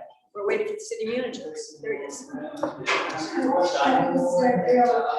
Also, we scheduled a council meeting over the Stanley Cup Finals that the Avalanche are playing in, and so you guys are ridiculous. What do we do? There's game 3 of the Stanley Cup Finals are tonight, and the Avs are playing in it, and we have a council meeting. So I might have my phone on. So tape it. No, I'm going to, you think my boys are gonna be texting me all night? So don't read it. Right. Tell them not to text you. Tell them not to be a spoiler. I saw him in there, I think. Finance? We'll get more for after dinner. Thank you all for coming back. Put a little food in my mouth, little sugar. First of all, thanks for that great discussion and movement. And Jose, are you leading this and kind of pulling people in? We have about 42 minutes, 45 minutes to discuss the current situation with regard to homelessness. Yes, I'll go ahead and give an opening portion to this, but then kind of kick it off here to Chief and Scott, and then Dirk, obviously here for any questions on the legal side. We kind of put this on the agenda right after the announcements from the county about their intentions of closing Purple Cliffs. Obviously, it came as a surprise. I think, as we all know, I was actually notified by it. Many of you here were notified by it by the Durango Herald, a reporter asking us about a letter that was going to be posted. Not knowing about the letter and seeing the letter, I wasn't able to comment until after we did receive the letter, which we got, I believe it was at noon on that Thursday, around that time. So one of the things, though, that I think kind of as we look forward of what we have upcoming next, we have a July joint meeting with the county. And I think it's important at that meeting to really ask the county that they present their plan in regards to how they are going to go about this transition. I did have a meeting with Chuck Stevens on Thursday, and he did tell me that the date that they are targeting is September 30th. So What is the date for our joint meeting? I'm sorry. it's the end of July, I think. I don't have. End of July. End of July? End or beginning of July, 15th, 28th, somewhere between those two, and I So can we've get got- that date we'll have for it. you. I'm looking at my calendar. I just want to make sure I have it. I just think that end of July to hear their plan, their transition. Yeah. If it's that late, it could be concerning. Yeah, I don't have it on my calendar at all. So as Okay. far as I know. I don't have one either. Okay, scheduled. so you don't either. No. Okay. Okay, we will. But we, confirm on that. but we were talking about We were having one in talking, July. Chuck had brought up that there was a joint meeting that he believed in July, so we had that discussion that was upcoming. I think that's the opportunity for us to really get the information from the county that we don't have. While we have their intention in regards to closing Purple Cliffs, we don't have their plan. where are their plans to relocate people, where they're going to place them, where are they going to, how are they going to remove them?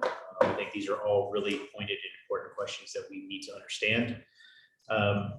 Unfortunately, timing is everything. At some points, and Kevin is out of the country. So he's really been taking a huge role in the in-house activities that we've done. Not having him here, he gets back tomorrow. So boy, is he in for a change of you left out of the country and everything has changed.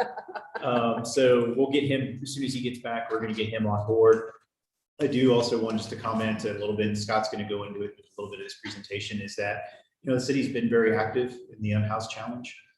While the Managed Camp was a place that the county had picked as Purple Cliffs, the city has been providing options for transitional housing, specifically with Aspero and Best Western, which are also key parts of the Unhoused Challenge. Is not just a camp, but also providing opportunities for them afterwards, and how do we transition them over into housing. So I think it's critical and important for the city to be recognized that we are playing a major part and a major role in this challenge. What I have today is just a little bit of a refresher as to where we left off, where the county in August did tell us that they were going to take the lead and they were going to find a location. So we helped them in regards of getting that Highway 160 location. That was something that the city provided to the county as an option for them to take a look at. But Scott Schein's going to give a presentation just kind of where we left off from a city perspective when the county had notified us that their intention to take over. And then I'm going to first start off with Chief Brammer. We've had some questions in regards to kind of where is camping allowed as we speak, kind of how the enforcement issues and challenges may be happening. So have Chief do that presentation. We'll kick it over to Scott to give a little bit more of just kind of where we left off. I think it's important that, unfortunately, just knowing where the news is, we obviously don't have much of any kind of move forward at this time, but it is important for us to kind of recap and get all of ourselves familiar of where we were at. So with that, I'll pass it off to Chief Brammer, and then Dirk, obviously, if there's any type of legal questions, is here to kind of help us in this area as well as having a history, as well as working on this challenge. Chief. Thank you, Mayor, City Council. So the Dragon Police Department's been dealing with this challenge for many, many years. And in 2018, there were some legal precedents that was set through the Ninth Circuit Court, which was the Martin case with the city of Boise. And at that time, we really restructured a lot of our approach to how we would deal with the enforcement issues of not only sitting, lying, but also sleeping within the city and working camp and have an option to be able to do so, or we could still have a balanced humanitarian approach to be able to deal with how do we enforce our laws and our ordinances as it comes about as well. That required a lot of ordinance rewriting that was done with the assistance of Dirk. We made sure that not only did we hit the Ninth Circuit Court's intentions, but it was also with some precedents that was set as guidance from the ACLU. Throughout that time as well, Colorado legislation has also passed several different laws and legislative intent as well, as far as structuring to understand what those basic human needs are and how we incorporate that into our process to be able to apply our laws to that. We continue to pass out informational packets to people that we find in violation of those laws with the spirit and the intent of what those ordinances were, to warn first, hopefully, maintain compliance through education, and then we have to move into an enforcement status as a last resort. Currently, as it speaks, we do feel that we have a balanced approach with this, and we can still enforce all of our laws. One, because of where Purple Cliffs was, and it was an option. It was proximity to the city, and we could direct people there to be able to meet some of those basic human needs. But also, we at the time, which was written to the ordinance, was the city manager had written and given permission for our open space to be used for the purposes of sleeping. And with that, people can still go to those open space locations. So that doesn't include our irrigated parks or green parks, the Animal River corridor, the trail, or certain playgrounds. You say it does not include. Does not include. Okay. So these are going to be the open spaces that that are going to be in the peripheral of the city itself. So they're not going to be in those more proximate areas that, that are more frequently used by the citizens and visitors of our area. So you said the city manager could give that permission, but it And currently. that has not been rescinded from the previous city manager. But that permission doesn't currently exist. No, it does exist. It because does. has not So been there's rescinded camping allowed in our open spaces right now. as an option from the time of 1 hour before sunset to 1 hour after sunrise. From that time period. So they have to pack up every day and Yes, correct. And Chief, just because of our new counselors who didn't go through the 18 and 19, could you make certain everybody's clear that if you don't have a place to stay, what are, you know, if we don't have a place to send people to a camp, if you will, how limited our options are? Well, that is our option right Right there. there. And that's what we've That's it. allowed. Yeah, that's what we've allowed. So if we don't We're have, still- if we don't have some place to send people to, then they have the right to sleep anywhere. To a point, yes, To a point, yes, yes. yes, to a point. So what the Martin law actually stated was you cannot criminalize a state of being or an unavoidable consequence of being human. Right. And that includes sitting, lying, and sleeping. So as long as we have a realistic option that's provided, then we can enforce our laws. And so that's the governing principle. We have to continue to try to balance the approach as we move into that. so we're not, when people are camping in our open space, we are not moving them, we're not suggesting they move to Purple Cliffs at this point. No, that's currently what we are doing, but we still have that option for them to be able to be there from the sunset to sunrise. When you say open space, what spaces? That would be, say, Horse Gulch, Delabeta Park, or Delabeta Mountain Park. Yeah. Overland Mountain Park. Okay, Those larger open spaces that again, Okay. that are not irrigated. They're not part of the Anna Sugar Trail corridor. They're not parking lots. They're not other municipal Okay. complexes such as like the library, got it. front of the PD, such like that. Thank you And for no that rules, no clarification. fires, no, Right. there were other.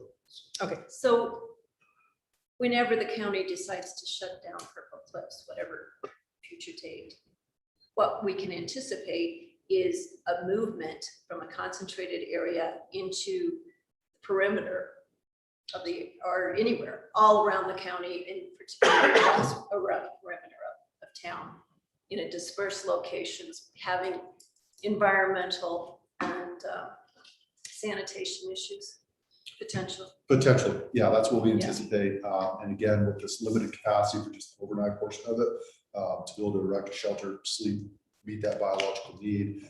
We don't, and we also, the rules, as Dirk stated, fires, there's no construction, there's no manipulation of the environment to be able to utilize those different spaces. So that what the anticipation was, is that that's gonna have a minimal impact in those particular areas, but still provide an option, which is in close proximity to the city itself. And who would handle welfare checks on folks camped out in that area if they're in county locations?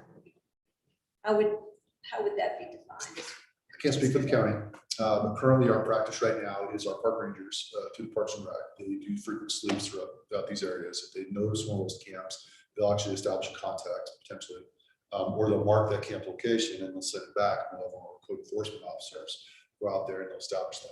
And they'll do the slight investigation. If it's determined that they're breaking what rules that we do have, then they can mark that camp and they can clean it up and do remediation at that point.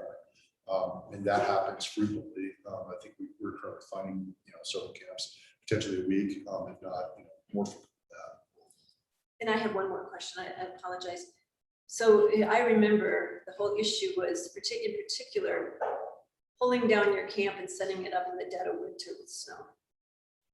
And the issues there. And so the whole issue was to have a space where people could, not permanently, but set up at least a structure that was relatively safe from the elements. Hence Purple Cliffs. It's Purple Cliffs. Correct. That was my understanding as well. And that's not an issue we've had to do in 3 years or so. And it's still in school. Other questions of the chief? What? I think some of the things you mentioned this morning about what you observed, like changes from when we didn't have Purple Cliffs to when it was open. Obviously, the impacts on downtown, things you've quantified that as far as calls. right? Okay, that's your. I thought that was helpful. Okay, thank you, Scott. So yeah, so District 4 is the area around Elavita, and particularly Santa Park, or not Santa Schneider Park. District 3 is a central business district area.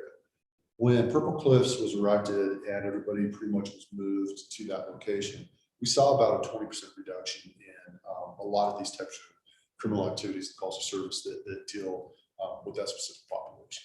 That then translated down to District 2, which is the area of Walmart, Depot, and the Bodo area. So it translated at that point. If my prediction again, with that is that transition is going to go again from that area back up to this area, it's probably going to be much more visible as far as just the visibility of the homelessness is like. Because right now, those people are still down in the Bodo area. That's where they stay for the most part. Where if they come back up here, I can pretty much anticipate that Rusa is going to fill up with vehicles Foster Road currently.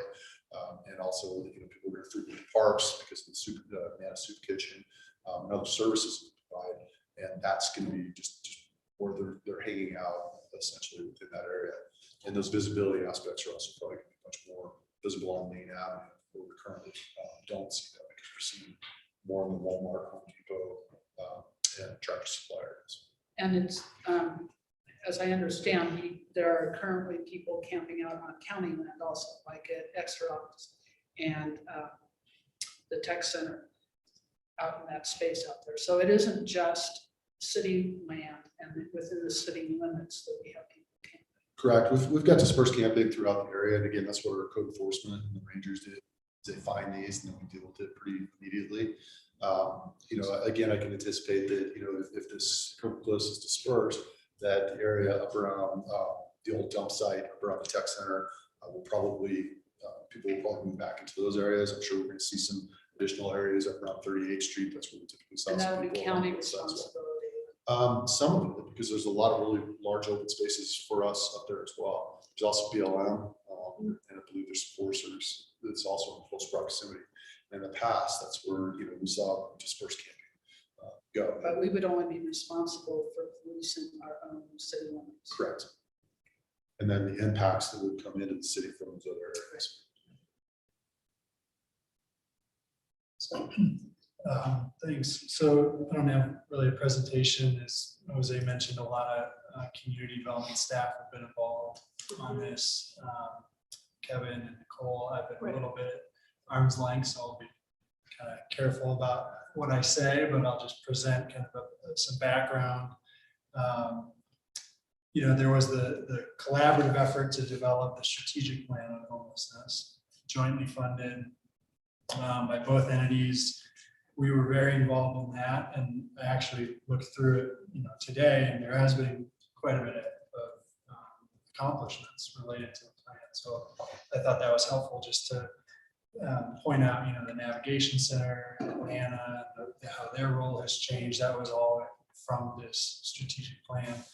And then one of the quotes I thought was interesting is, the goal is to make homelessness rare, brief, and one time in the greater Durango area. So that was a stated goal of the plan. That's really where we led, or what led us to do more of that transitional housing work, and work with Housing Solutions of Southwest, state partners to build a Sparrow and find a pathway out of being unhoused. And so, as you know, that's been a lot of our focus. Best Western will also help meet that need. That's still on track to close in September and be converted into transitional and very long-term housing. So after the strategic plan and with the need for a camp still identified, we stayed involved. Nicole actually really led the charge out of a collaborative task force to do some site analysis. They dug into 12 different sites, as you know, they ranked them all. I have that list here if there's questions about what those sites were, if we want to revisit that.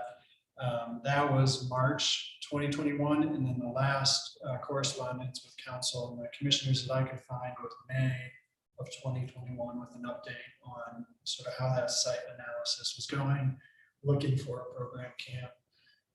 Like Jose mentioned, I think it was August 2021 when the county decided to take the lead on that, and they really, stepped out of that sort of collaborative task force and said, we're going to find the campsite, from what I understand, and take the lead on that. So I don't have other correspondence on that sort of joint task force after that May date, actually. So that's what, a quick summary from our perspective on how we've been involved in the effort. We were, as far as the 160 West site, we had some preliminary conversations with them. We gave them some information about land use and standards, zoning standards. We were ready to try and find a quick, efficient way to move that forward if that was, what they decided to do. Obviously, that's no longer an option.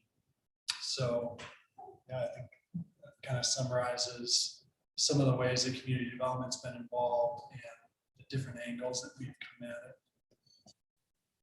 it. Yeah, absolutely. Thank you, Scott. And obviously want the council to have an opportunity to ask questions or discussion, but as I see kind of where we're at, really is meeting with the county. I think at a joint meeting, the sooner the better. If it is July 28th, let's see if we can move it up even sooner. And I think that the Board of County Commissioners needs to be able to help us answer some of these questions of what is the intent, what is, besides that, you're going to close the camp. What does that mean? And what is the transition responsibilities that they plan to undertake, which would go a long way for us to be able to understand what type of plan we need to be able to begin preparing. Questions? I have some that I want to open up. Will we be having discussion among council? I went on, here's some ideas. I wanted any questions. My one question, I don't certain who could answer it, is, how many folks out at Purple Cliff would we consider permanent? They live here in Durango and this is their unhoused option. And how many would be just others kind of coming through? Do we have any sense of what that year-round kind of number might look like? We don't from a city perspective. I know the county does their point of, what is it called? Point in time. That's at the end of January. And I believe from what Chuck was saying, it was somewhere in the 35, 45 number is what they considered those that were actually here for the Durango area. Obviously, as the temperatures warm, as we see right now, I don't know if there's an estimate, Chief, on how much you think the population of Purple Cliffs is right now, but it does grow. Most recent count I heard was our total La Plata County count is up to about 400 right now based off the time of year. And I think normally that Purple count's correct, but 90 is kind of the number we hover around year round. But this time of year, it goes up quite a bit. And the last count it's right around 400. homeless folks. So if no other questions of the staff, and we may have some more, let's open it up for discussion of what council thinks we should be doing.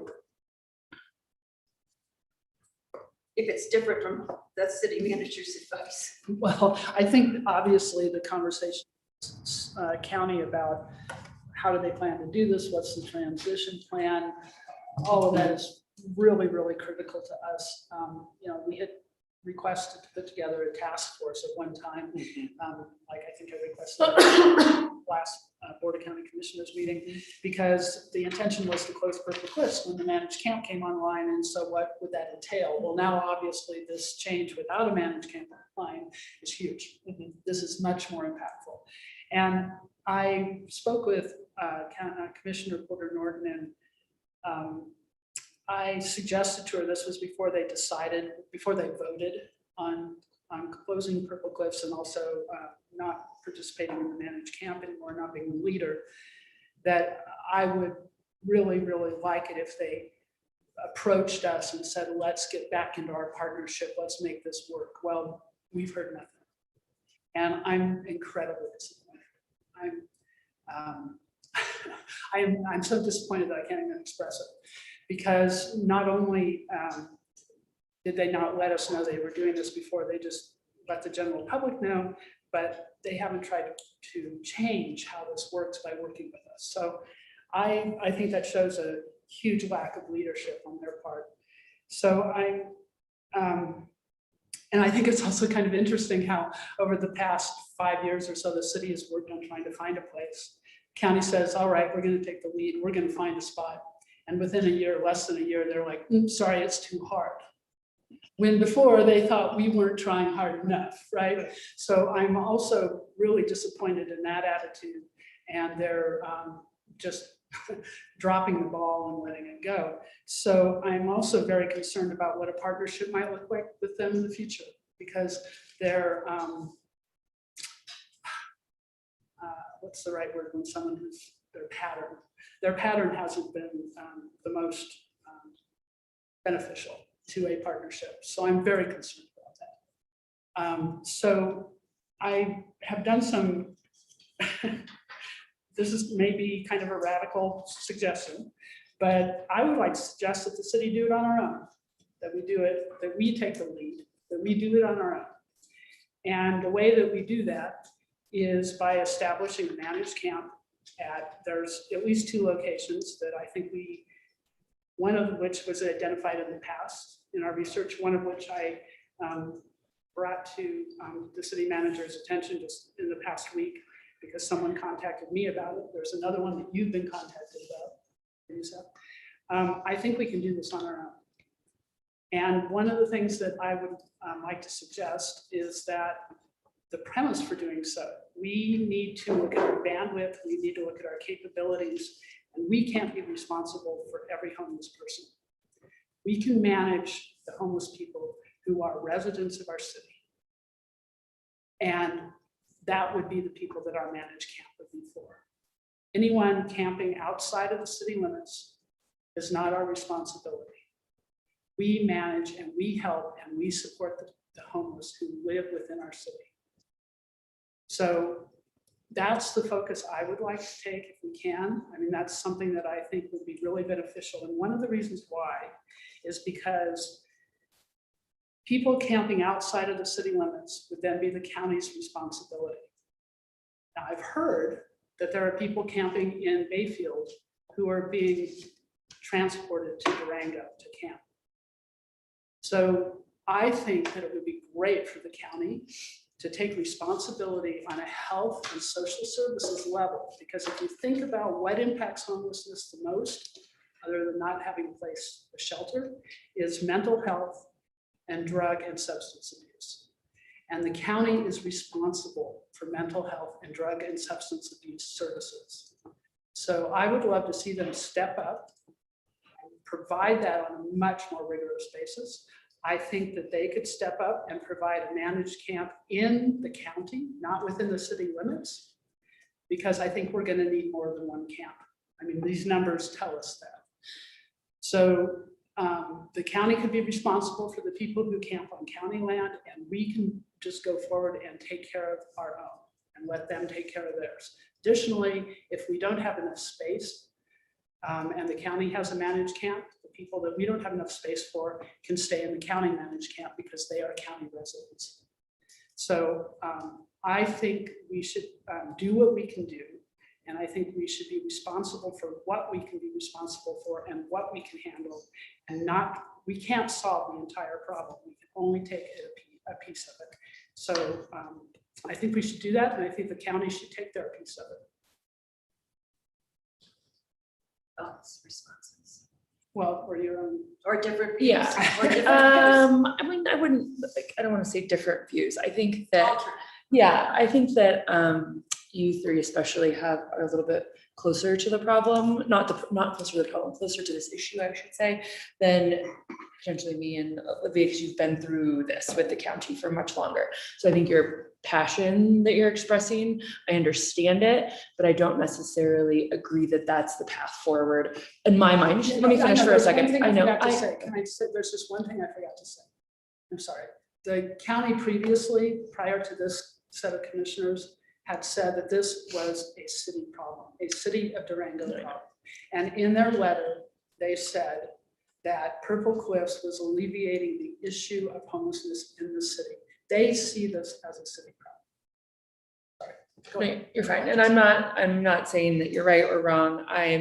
Have a hard time believing that they don't want any part of the solution, when it will affect them as well, this closure. The lot will come to the city and we'll see the effects of it, but it will go to the county as well. And there was fires in the county before Purple Cliffs and so on and so forth. So I can't imagine that they're not willing to, be part of the solution. And I don't think that the best way forward is to shut that door and not be a partner in every way we possibly can. And just because they're making this decision and it feels like we're getting left with it again, doesn't mean that we shouldn't do our best effort to try to have as good of a relationship as possible. Just because someone closes a door in a relationship with me doesn't mean I'm not going to advocate and try for that relationship if I believe it's in the best benefit of the city. And so they are responsible for health and human services in our city. And that is a department of them. And I agree, they should be accountable for it and they should be providing that service. And I think with support, they've said that they've earmarked $1 million. I think that we should help utilize it. I do agree that one managed camp is probably not going to solve our problem. And so we potentially might have more. And if we come forward with a partnership and it's more than, we're just going to say $2 million because they have $1 million and we have $1 million, hopefully they will agree to use joint sales tax. And, you know, if we don't have a good partnership, honestly, like since our campaigns, I feel like the city is throwing into the county's throwing to the city. We have this person doing that. Like no one, I'm not saying that city dropped the ball or county dropped the ball or whoever dropped the ball, but I think it's our job to work with them in every possible way to find a solution. And so I agree with Jose in saying that we need to have a meeting ASAP.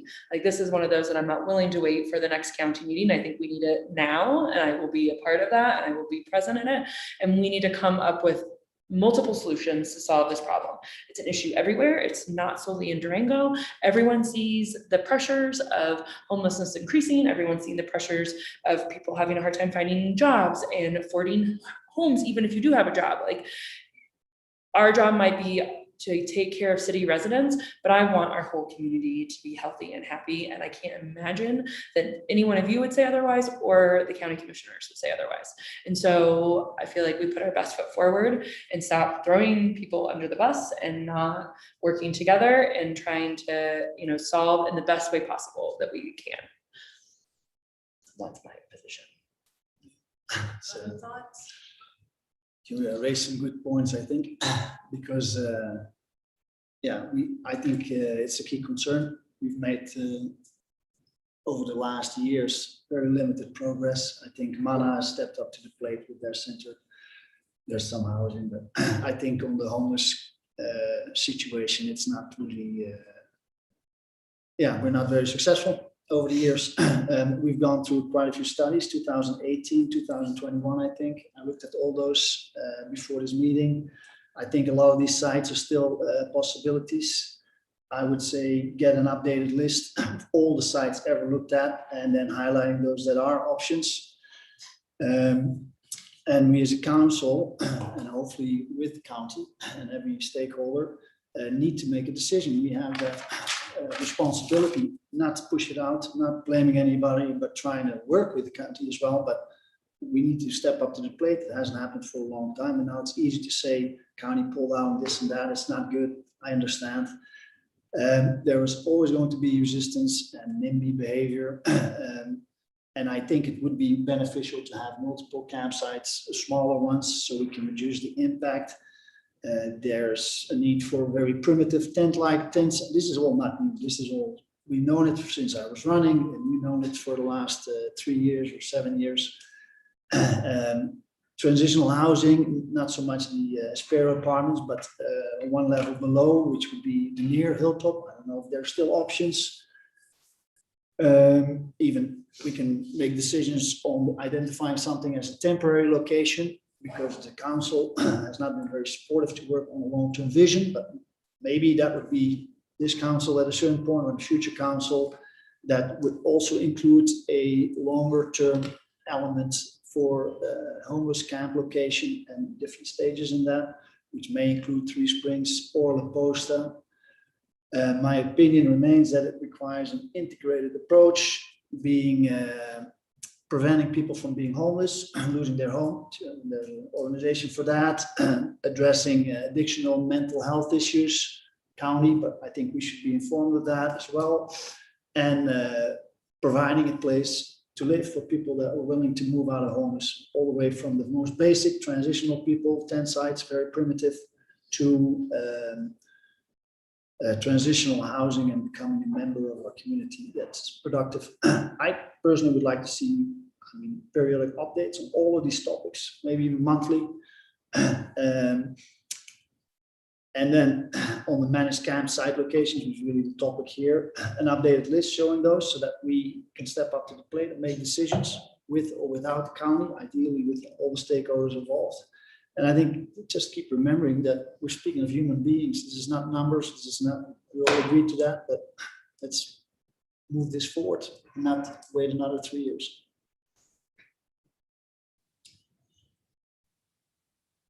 So my thought on this is that I don't think we can do it alone.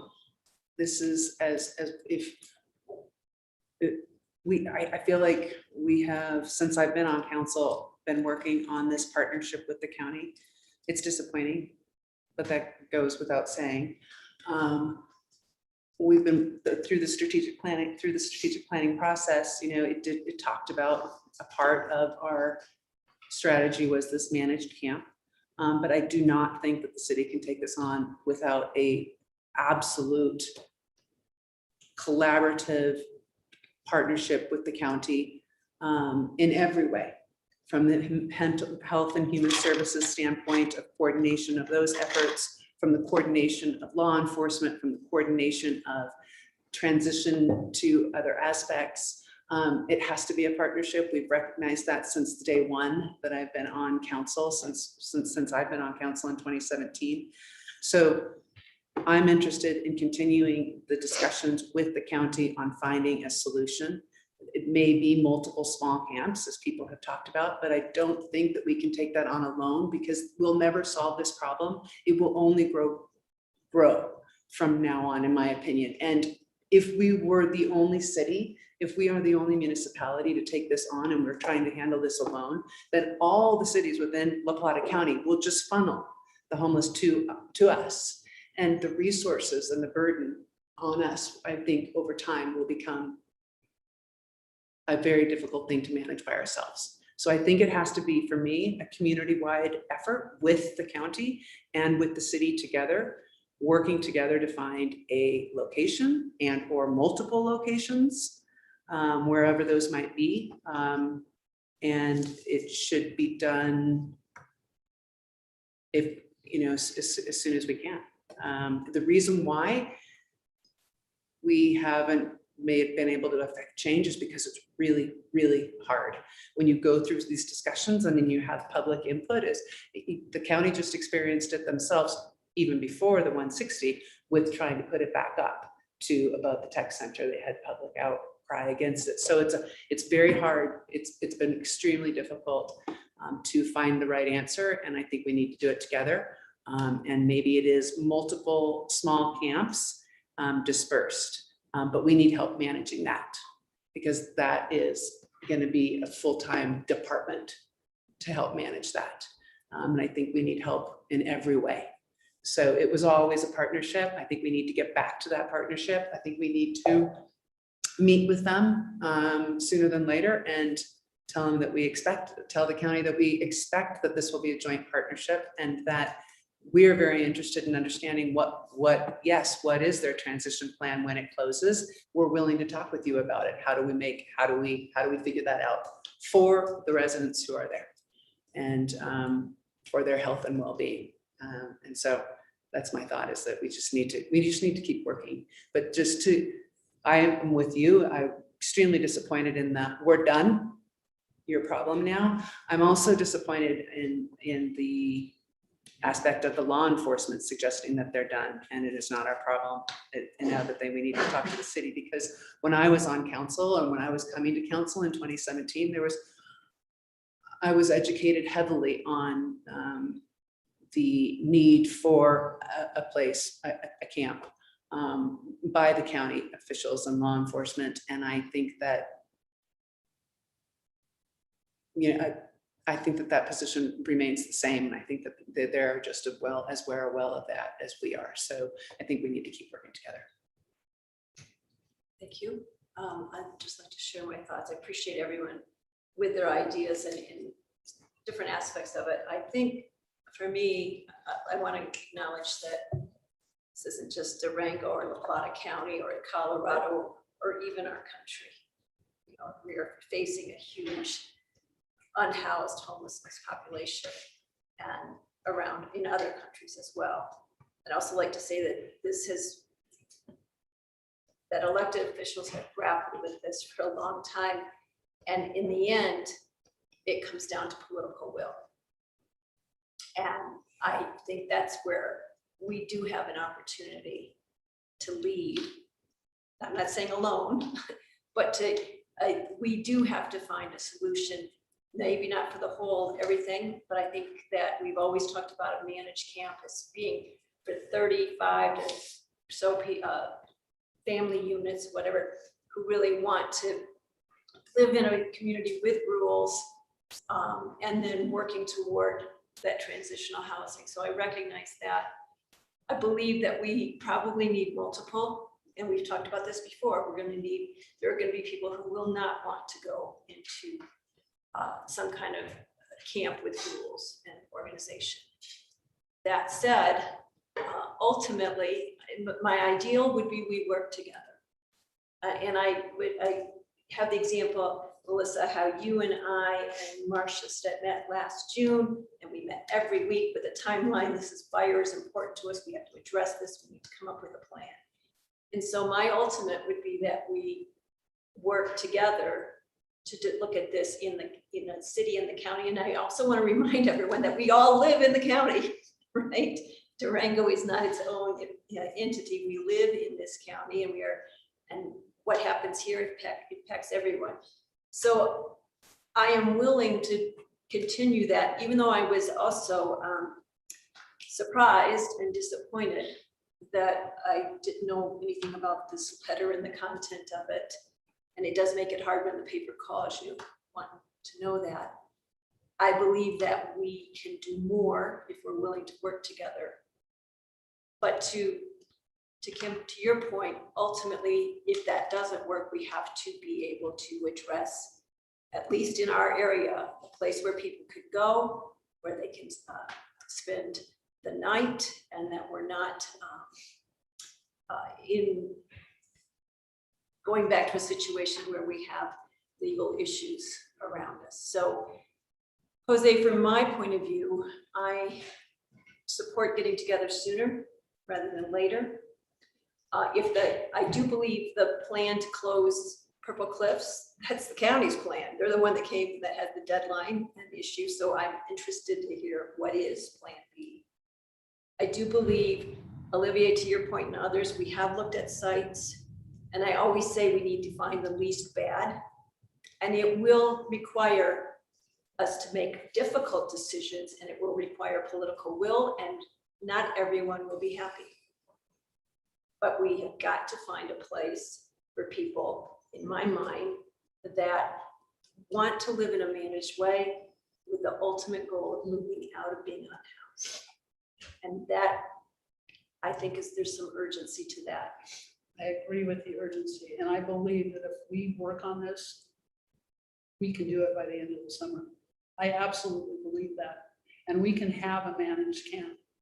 And I also believe that if we have a managed camp, we can then tell people that they can't camp within city limits, which means they can't be in the city limits. And if they're going to stay in the county, then that means they're a county responsibility. And I think the county is being blind to the fact that there are homeless all over the county. It isn't just in Durango. And I think they're also being blind to the fact that the sales tax revenue that comes out of the city, the joint sales tax revenue, the property tax revenue that comes out of the city is what allows them. And all the impacts that we're going to have from Purple Cliffs closing, if we don't have a managed camp, are going to cause problems for our sales tax generation and our property tax values. And I think the county has been very short-sighted in not valuing us and the contribution that the city makes to the county. And I believe you said political will, absolutely. We can step up right now and we can do something about this, and we can have there be a difference by the end of the summer. And I think that if we try to do a partnership, we're going to end up in exactly the same place we are right now. We've done it at least twice before, it hasn't worked. So I'm just saying, political will, take the leadership role, make it happen, and do something about it. So what are we asking of staff? So I'm actually going to ask a question of us, rather than putting it to staff, just a second.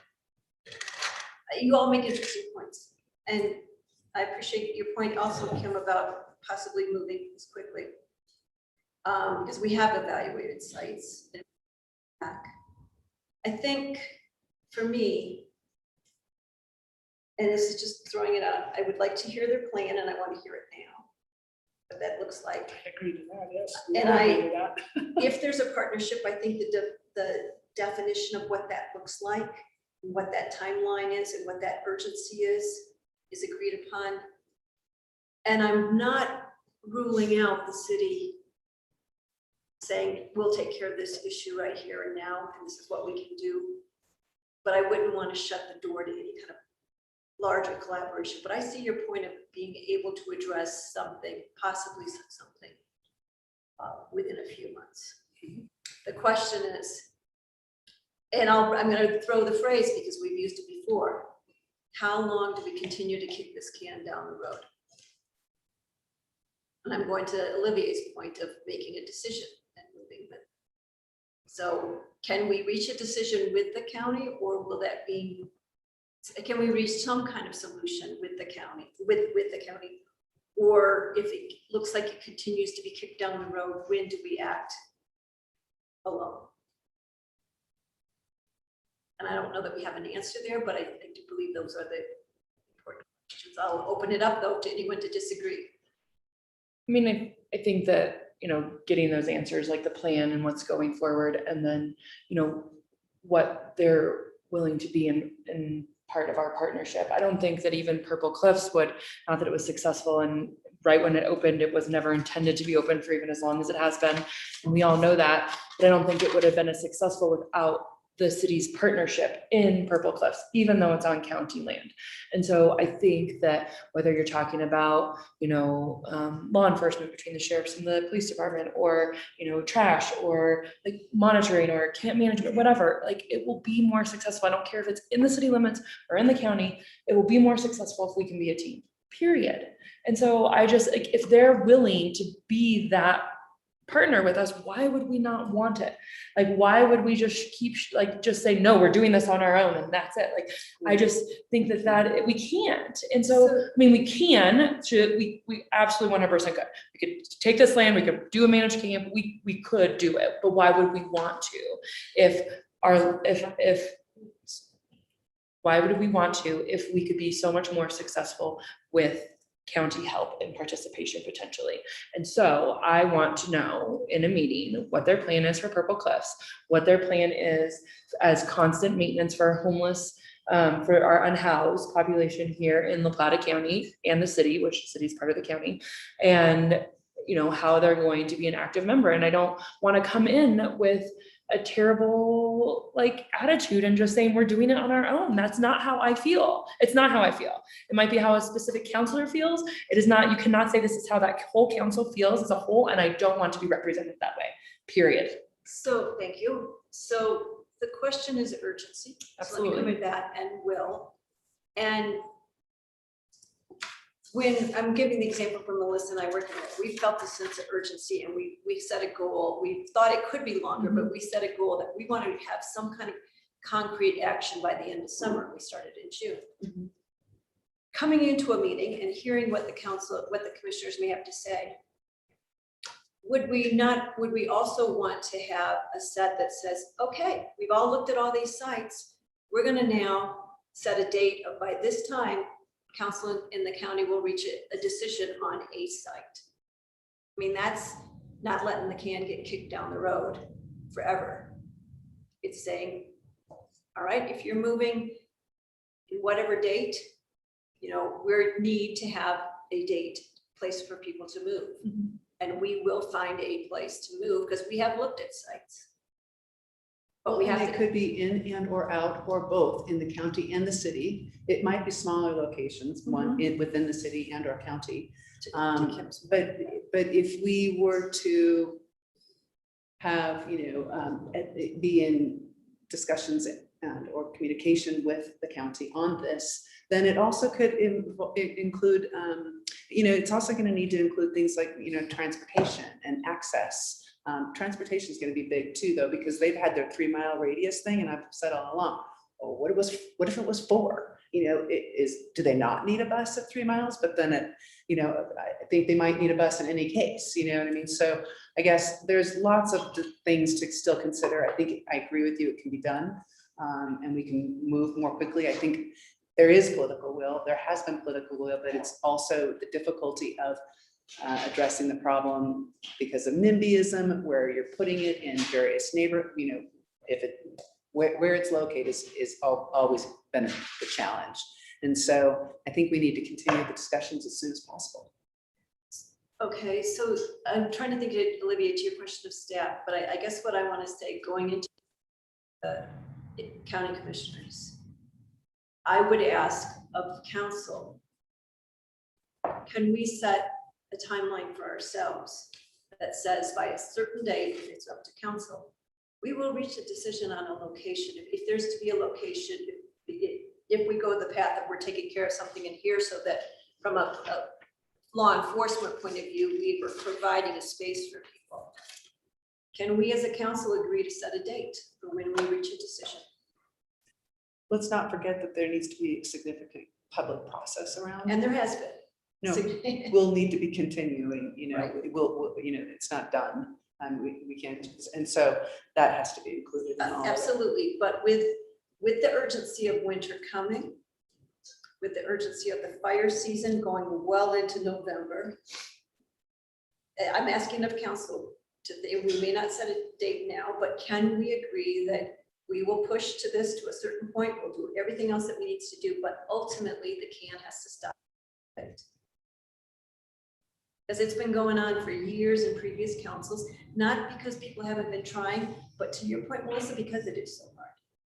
But eventually, we need a place where some people can go that are willing to live in a managed camp and willing to work toward being housed rather than unhoused. I'm looking for. Well, my feeling, yes. We should set a date whereby we are going to pick a place that we will have a managed camp.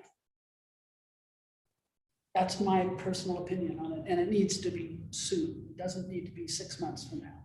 Okay. So, Olivia, you kind of alluded to that when you talked about it. I'm trying to get a sense from you if I'm hearing you correctly. I think the first step would be to get a list of all potential sites. I would also reach out to the county if it was up to me. I think no matter what, half these sites are in county property, and see where it goes. You cannot. I have difficulty saying this is the date, and I don't even have the list of updates or discussion with the county. I mean, you can put a date on, but it's not really. That's semantics. well, I think you have a list of those. I reviewed the reports, Yeah. but I think a very simple list: 20 properties, the one that Melissa identified or was referred to. Add that, any other ones, and just go through it, say these ones are definitely not option, these are potential options, and make decisions. And if it involves a county, then make sure that the county is at the table. I would agree with that. I agree with Olivier. It's hard to put, for me, it's hard to say. I've been through that. We're going to do it by this date now, probably 3 times.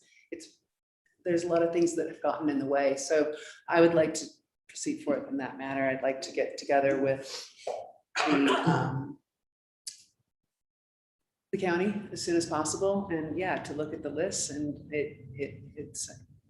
you might be laughing because it's frustrating. It's I'm frustrating. I'm laughing because But I'm it's, not actually laughing. I'm in anguish because right, it's exactly the same conversation that we've had all along. No one's ever been willing to put a date to it. No one's ever been willing to make a decision. No one's ever been willing to move forward. And so I'm in anguish about this because I know one of your main things was dealing with this homeless thing when you were elected the first time, and it's a huge challenge. And That's the right. only way the challenge is going to be met is by actually making decisions and taking action. It's not going to be met by continuing to go over the same things we would have gone over 5 or 6 times, going through the list of things and why nothing's going to change about why they work or why they didn't work. Yes, we may be adding a couple of things to it, which is fantastic. But it's just doing exactly the same thing over again and expecting a different outcome, which is in so many ways is a definition of insanity.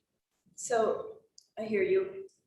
Would you like to go last or next? I'll give you. the I can go choice. next, that's fine. I agree with Melissa and Olivier in terms of things happen that we don't have control over. Like, we don't have control over the city saying that, or the county saying that they're closing Purple Cliffs. The county didn't have maybe control over like the floodplain that happened through this piece of property that they weren't anticipating. So we can say that like, okay, by, you know, September 30th, we're gonna have a managed camp. But what happens if the piece of property that we're anticipating putting this managed camp, the people that are running it say, it's not gonna work there now, city? Then like, there's no point of having a date if like, we don't have control over everything, but can we give it our best effort and actually go forward and try? Yes, and we are trying, and that is why I wanna meet with this county, and that is why I wanna go forward. I'm not comfortable giving a date, because what does that actually mean? It's just some like day that's we're gonna try for. Like, let's try to get it done as soon as we can. Like, why is that not good faith? And like, we're not, but don't like, wait, but why is it okay for you to interrupt me, but it's not okay for anyone to? You've done it twice. I'm sorry. Let's all take a breath. Good, okay. I don't know why not having the best interest at heart isn't enough right now. And I get that it's been this long, but I also get things have happened. Like, it's not intentional. And no one is like, I mean, it might have been, it's disappointing, like you said, that we didn't find out until the Herald called us, 100%. But does that mean that we have to make those same decisions and do the same thing that the county does? Or can we be better than that and just try to do our best and try to create the best partnership as possible? I want to manage camp. I want to do it as soon as possible. If the county sits down with us and says, we'll get one in the county, you get one in the city, and let's get it done by November 1st, isn't that like the best possible solution?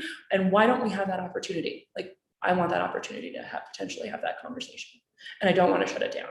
So that's my stance and my point on it. I like Okay, that. so my point is, I actually think deadlines drive actions and decision, and to some point, and that this has been, the efforts have been made in good faith. I agree with that, and things come up. But if we actually said, we are going to roll up our sleeves, and by the end of whatever time frame, and whether it's into September, it may not be set up, maybe not, but we will have a site. I'm just throwing out things. We will have a plan.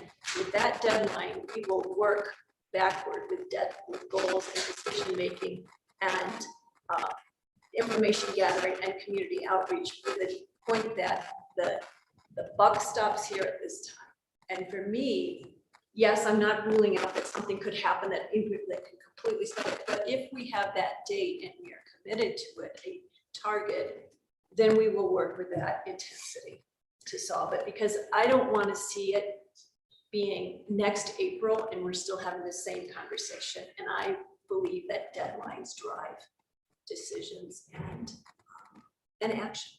So I'm not married to a set thing, but I am married to a committed deadline to reach a decision, rather than continuing to need more information or need more evaluation or need more. I say something. We've spoken quite a bit over deadline. I think, can we move to the next level of this discussion? What do you think the next level is? However we want to finish this topic. Sure. I The think deadline that, is, negative, negative, negative, positive, positive, so this, no direction to set a deadline. Let's, and this is maybe how it I reflects was on just the trying discussion to, of the yeah, homeless. but Olivia, if I may say, I Make was just trying progress. to make certain people understood my position. And because I did go last, I wanted to make certain that I was able to explain that. So, Appreciate it.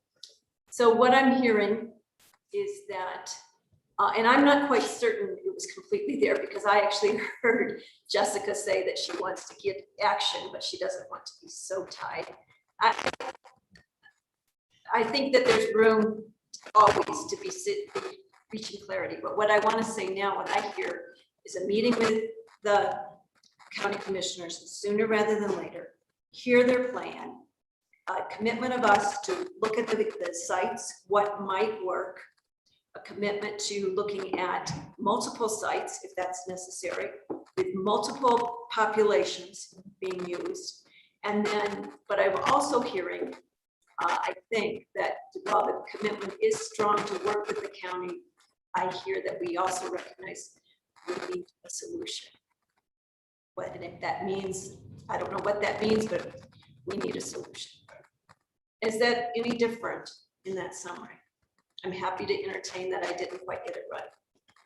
I'd like to see a short list, not the whole report, but just a list of every property and where we are, if it's still an option. That would be both city property, county, 2018, 2021, whatever was added. And I would be interested in having a discussion with county on dates as a partnership. To be clear, I'm okay with, but I don't think that this is a problem that the city of Durango can take on its own. Oh, and I think that's a good clarification. I could see that very well saying, we're gonna reach a decision, here's the partnership. Together, Parameters. how are we, I'd like to say we do this together. Is my, and like you said, I too agree with that. And you know, so but it has always been a partnership, and I want to reaffirm that. And then we can talk about dates.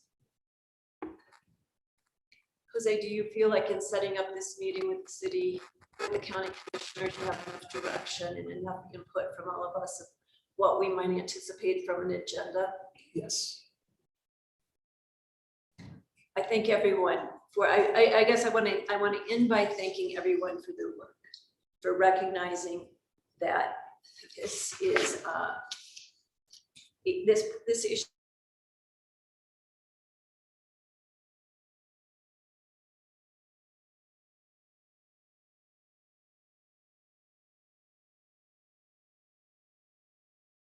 impacts our community, it impacts the bike handled and the perceptions, but I'm willing to come to the table and do a reset with parameters in my own view. So let me say that. I have to. Thank you. On that note, we're going to adjourn this. Thank meeting. you very much.